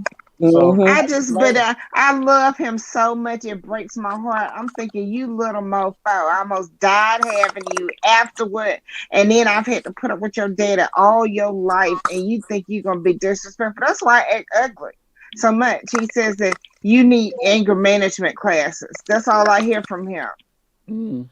Oh, he's at the stage where he thinks he's smarter than you are. Girl, I know nothing. I know nothing. I know nothing. Oh, well then, you know what? You need to take pleasure. Do what I do, Medina. Pretend like you don't know nothing and take pleasure in them fucking everything up. And they don't even be doing nothing right. Even when they go in the kitchen and try to make something and you see them fucking shit up, I don't open my mouth. I'd be like, oh, that's going to turn out wrong. And I don't say nothing. Mine is very intelligent. So what grates his nerves is when I talk to him about stuff and don't understand the stuff he comes to me with, like all of this gangster rap and stuff they listen to, all these murdered rappers every week, all of these football games he watches and breaks it down. That irks him. Yeah, that irks him. And Moni, my son is 6'5" and he just turned 15 and he's in ninth grade. So he's also big. So he thinks he's all that, the top. Oh, he like my daddy, even though my daddy 3.5 years. 3.5 years. Yeah. I hate to say 3.5 years ain't gonna mean nothing because he's gonna still be like mama. Mama. At least he won't be in my house up there. I don't want to see him every day. I don't want to see him. I don't want to talk to him every day. I don't want that type of relationship. You better send him to college. That's all I can say. They're grooming my son for the NFL. So that's why we're busy with, football, and he is a football trainer. He's doing, and he's taking advanced honors classes. So he's very competitive. So he can't wait to go to college. He can't wait. Mm-hmm. Your best day. Until you drop his ass off, then he gonna get home sick. Yep. I don't give a damn. Write me a letter, bro. Write me a letter. Call somebody. I'm gonna have to send you my other spray. White girl be gone. Because if he go into the NFL, you gonna need that white girl be gone spray. Honey, he only likes chocolate. He don't date the girls. They've been on him for years. He only likes black girls. Don't tell him not to bring a white girl home. Oh, I don't mind. I date interracially. So he's always known that I've dated any race. As long as they're good to you, then I'm good about that. But he doesn't trust me around girls. I feel like girls, I've already given him the horrible talk about girls. I don't want to hear Daryl's mouth about it, but I have schooled him on females. Nobody love you like your mama. Oh, girl, don't you? Well, that's the truth. That's the truth. Well, that is true though. But see, my mama told me quick when I was a teenager. She said, "Ain't nobody gonna put up with you like me, and ain't nobody gonna treat you like me. And don't go out there trying to look for somebody to care for you like I do. Just go ahead, live your life." And she explained that to me. But a lot of women make the mistake of telling their son that no girl is good enough for them, and they have that in their head, and that messes them up. Mm-hmm. You don't do that because nobody is gonna ever take the place of mama, ever. Don't waste your time looking for it. Don't waste your time trying. Nobody's gonna put up with you like your mama. Nobody's gonna cater to you like your mother because she is your mother. But shit, I be damned. But Jay's mother ain't putting up with his shit. The older you get, the more you start to look and sound like your father. And when you live with your mother, sometimes that can be very annoying to your mother. Because I have caught my mother staring at me, and I was like, she ain't looking at me. She see my damn daddy. And I knew she was looking at me, but she saw him. And I was like, let me get out of this damn room. I was like, okay, I gotta leave because I noticed. I could tell she was staring at me, and I was like, my mother don't stare at me like that. Like, what are you looking at me like that for? And I was like, oh, she don't see me. She looking at him. I was like, all right, let me get out of this room. My mama told me quick. She said the older you get, the more you're gonna be like your dad. Because me and my dad butted heads all the time when I was younger. And she was the peacemaker. But as I got older, I started to see things and do things and think like him the older I got. And when I had my own children, I went to them both. I said, you know what, everything you said was trying to say, and I act like y'all didn't know what y'all were talking about. You were right about everything. I owe y'all an apology. I said, because I'm getting back everything that I put y'all through, and I'm getting it 3 times as bad with my 3 children. And they just laugh, just like I'm gonna laugh when my kids start having kids. I'm like, everything you did to me, you're gonna get it back. Everything. I hope that's so true. I really hope it's true. It is. I pray. I hope and pray. It will be. I hope and pray. Gina, your son, when he go off to college, he get in the real world and mama ain't there holding his hand no more. Mm-hmm. He's gonna be like, Mama, Mhm. you was right. I apologize. He Mm-hmm. don't But you apologize. know, but let me tell y'all this. Because I was raised to be very independent. I've raised him like that. So I don't even hear from him when he's out of town or whatever. I have to run him down to even get a call or anything. He doesn't call me. He That's doesn't. He now. doesn't do any of that. That's That's going to now. change, That's Adina, when now. he has kids. When I'm telling you, when he life had looks a lot different once they start having children. Mm-hmm. I life, hope so. I will life pray to gonna God for life that. gonna whoop his butt, and he gonna come back to you. He gonna be like, Mama, I apologize. Yeah, and my nephew does that to me now. He calls me. He goes, "You know what, Uncle? That stuff that you told me, this, that, and the other. Oh yeah, you was right." And now he called me so much. Now my nephew will call me. Now he will call me, and I be like, he talks so damn long. I be like, Nigel, I don't even want to talk no more. I'm ready to go, cause he like to call me when he at work. You know, he works at night, so he want to stay on the phone all night with me. Make love. Yeah, no, thank you. I'm not signing up for this. But you know, but I do. I get what you're saying. It's very true. Yeah, Very true. yeah, that's how it is. Cause I know for a fact when as kids get older and life starts whipping their tail, or when they get their first apartment and they open that refrigerator and you ain't the one putting the food in there no more, all of that bullshit leaves quick. Mm-hmm. That's Cause good. Money, I do have to do that. I wear him out. I don't play with him. I try to beat him now. Letitia, I want you. You got to get your son to define what he means by passion. I'd be interested to hear how he defines that. All I had to do was cry. My kids can't stand me. Wait, They can't what stand to is see me cry. that? That hardened criminal I live with, he don't give a damn That about hard tears, criminal. nothing. Yeah, he don't care. That don't work on him. I'm telling y'all don't understand. His own grandma has called the police on him. He's a hardened criminal. Cops couldn't even crack that shell, honey. He my was mom 13. my mama shot at my ass when I was 15. She shot right up over my head. I got fly at the mouth one time. She said, all I did, I swear to God, only thing I did, she said, Dale, dump the trash. I said, I'll get to it in a minute. She said, Dale, dump the trash. And I sucked my teeth. Oh man, You'd you have do that thought, to a parent? boy, you'd have thought I'd said Jesus wasn't real. She reached in her damn house dress. She pulled that Joy. goddamn 25 out, and she let off 2 rounds real quick. I went and stayed with my granddaddy for 2 weeks. I said, I went outside my dad. But you did something. But you Yeah, shouldn't have sucked your Yeah. teeth. You See, did yeah. something. But no, I this did is what, nothing. yeah. this is what was funny about it though. I used to always wonder. I said, why the hell my daddy on the weekends never come in the house until it get dark? He would stay the hell away from my mama because my mama was going through menopause, and I was a teenager with a Yes. whole bunch of mouth. And I went outside after she busted 2 shots in the ceiling. I said, you need to go talk to your wife. There's something wrong with your wife. And he looked at me. He was like, I ain't going to that house. I ain't got nothing to do with that shit. That's between you and her. I took my ass up to my granddad's house for 2 weeks. I think I told y'all My that. son, Go my ahead, son Medina. begs me not to get a gun. He doesn't want me to because if y'all watch me on other platforms, y'all will know my dream is to pistol whip someone before I die. Oh And Lord, he is he's up there. It's the He's up most there. enjoyable thing. Roxanne, you know that. you He's gonna have gonna to I fly. start a promise you goddamn that GoFundMe. if you Get out of there. do, you It's will the have most I nightmares. may enjoyable. I may have somebody on my list for you to pistol whip. He got one Oh, more. Look, he got one more time to ask me to buy a fucking jacket, some hot ass shit that he done found in somebody's house, and he trying to sell it out of the back of a truck and go knock on my door. I might let you pistol whip his ass. He show back All up a year right. with that Let's crap. not talk about it too much on here. Oh, Let's talk okay, offline. okay. I got exactly. you. I have Right. somebody for you to. I definitely Well, have somebody. I And you'll have don't need nightmares. nobody in You're no gonna have little nightmares, uniform coming over here Medina. trying to tell me, trying to But Daryl, you subpoena did me. something. You sucked your teeth. Mm-hmm. My mother told me to wash the dishes. All I did was go stand at the sink, and before I could stick my hands in the hot ass water. Now I made the mistake.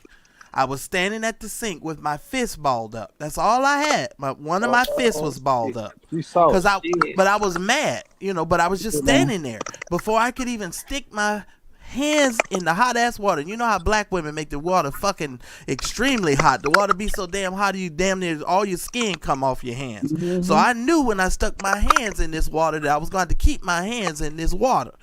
Before I could put my hands in the water, she walked up to me and punched me dead in the mouth. Lip swole up. I couldn't even go to school for 2 days. Oh, Big ass lip.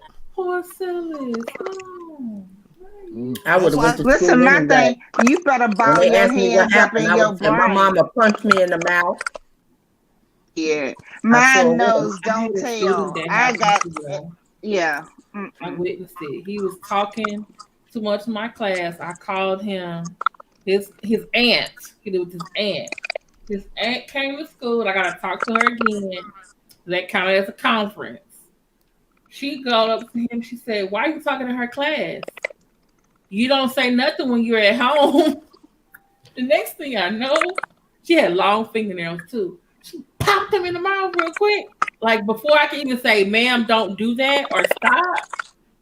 And I'm telling you right now, for the next week, next 3 or 4 days, his lip was swollen and it was peeling because it was sore.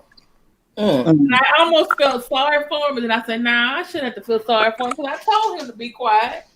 I didn't realize until I became friends with Daryl and his A-team, they told me that as a kid I was a mouthy child because when I tell them my stories, they go, "Wait a minute, you wasn't supposed to say this." But I said, "Well, wait a minute, I was an independent thinker, and you just wasn't gonna tell me. You know, you wasn't gonna tell me just anything. You know." You talk that slick shit. You talk that slick stuff. Ask my son when when he hears me say, "Oh, you trying to be slick," then he takes cover because I'm Ninja Mama.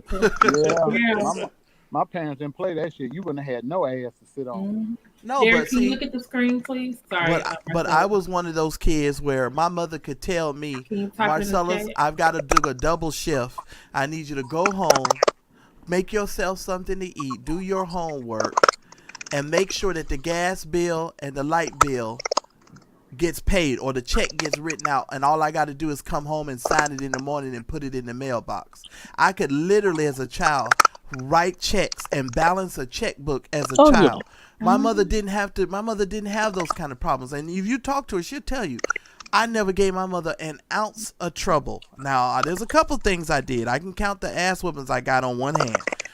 There's a couple times I deserved it. But I didn't give my mother trouble. But my mama was mean as shit to me. You'd have thought I was a criminal. I don't know what. I would have said, "I'll write my own damn check. Just keep your mouth damn shut." Our gas and electric wouldn't get paid unless I did write the check. It got so bad that they wouldn't cut off the water, they wouldn't cut off the gas and electric. They knock on the door and ask me for a check. That's how trifling my parents were. They just wouldn't. It wasn't that they didn't have the money. They just wouldn't bother to write the check. Wow. Y'all, one of these nights, I'll tell y'all some stories. Y'all will be on this air crying for me.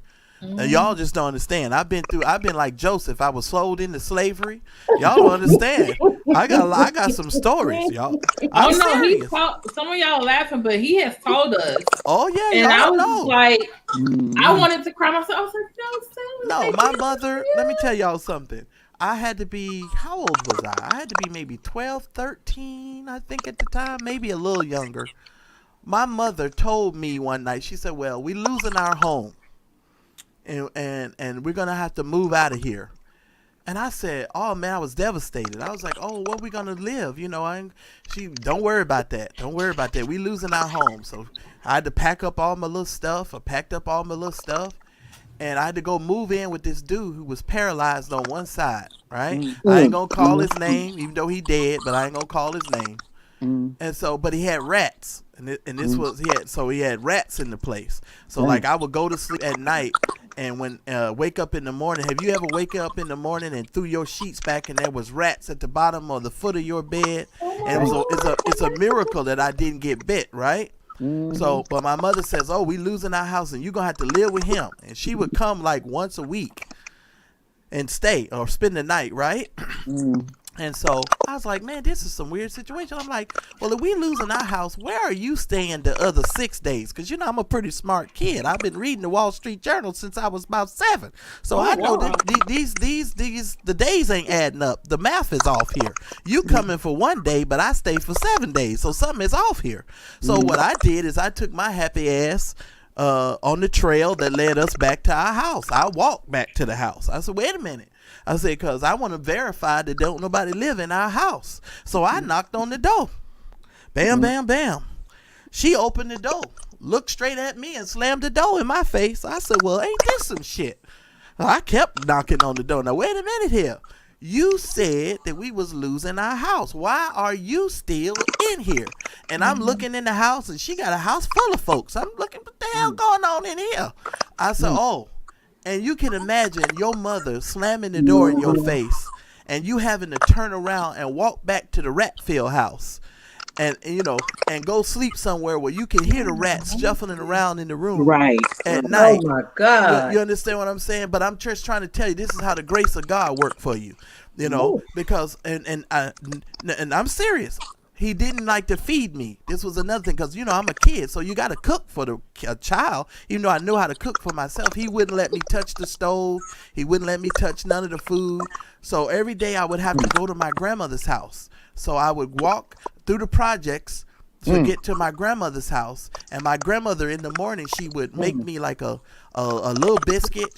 Sometimes she would put molasses in the biscuit and she would wrap it in aluminum foil so I could take it with me to school. And sometimes it would have a piece of meat in there. Sometimes there wasn't no meat. It was just the bread. But that was my grandmother, you know. So she would put me a little piece of meat in there sometime, but most of the time it just had the molasses in there. Right. And then when I was on my way coming home from school, I would stop back by and she'd have me a little can of SpaghettiOs or something like that I could take to the house to cook because he wouldn't give me any food. And, you know, I was such a mouthy kid. Now, I don't really know this dude. So I would go home and I'd be like, you better not touch my damn SpaghettiOs because my grandmama said if you touch these damn SpaghettiOs, she gonna fuck your ass up. So, you know,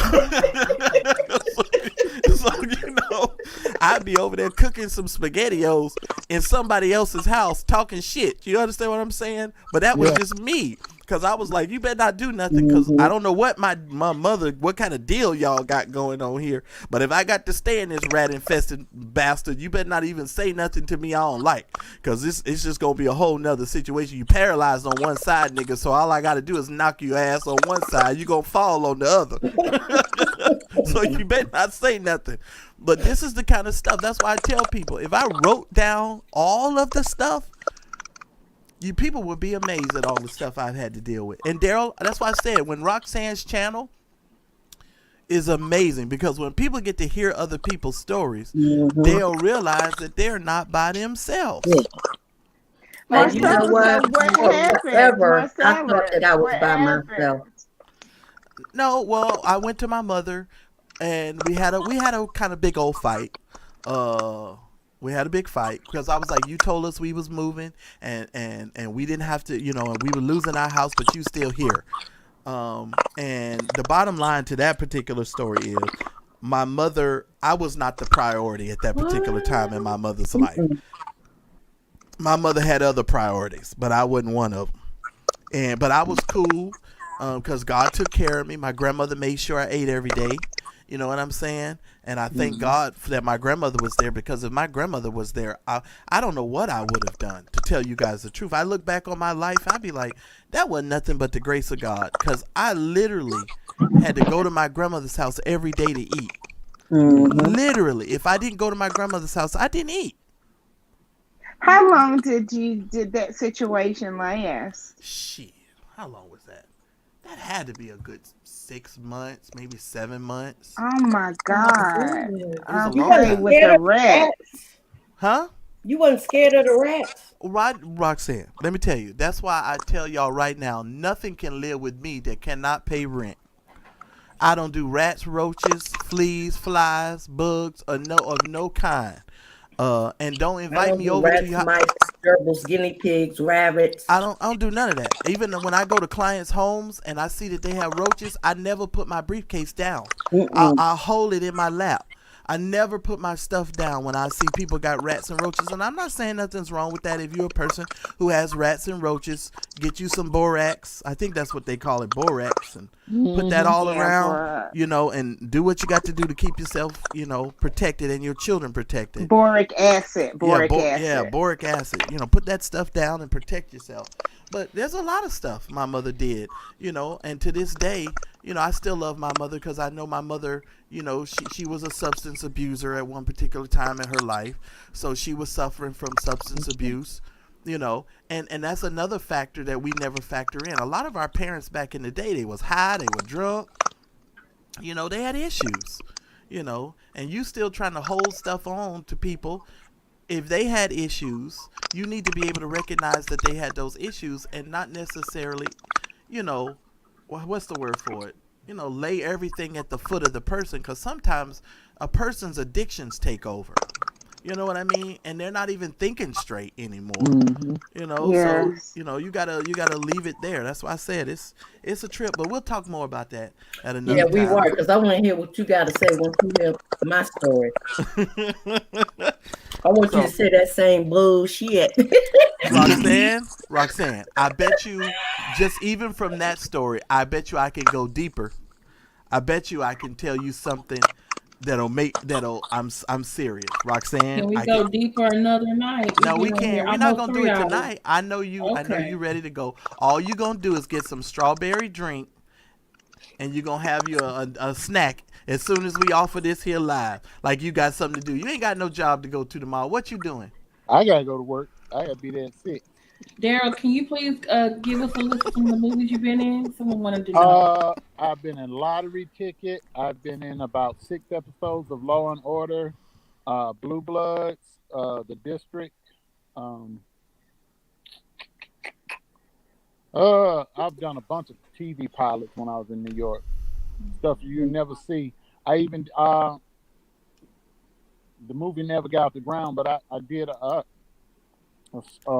I was actually in a movie that was called The Polar Bear Club about gay white men, because that's the nickname for chubby gay white men, called the Polar Bear Club. Is it on your website? Though, is it all your movies listed?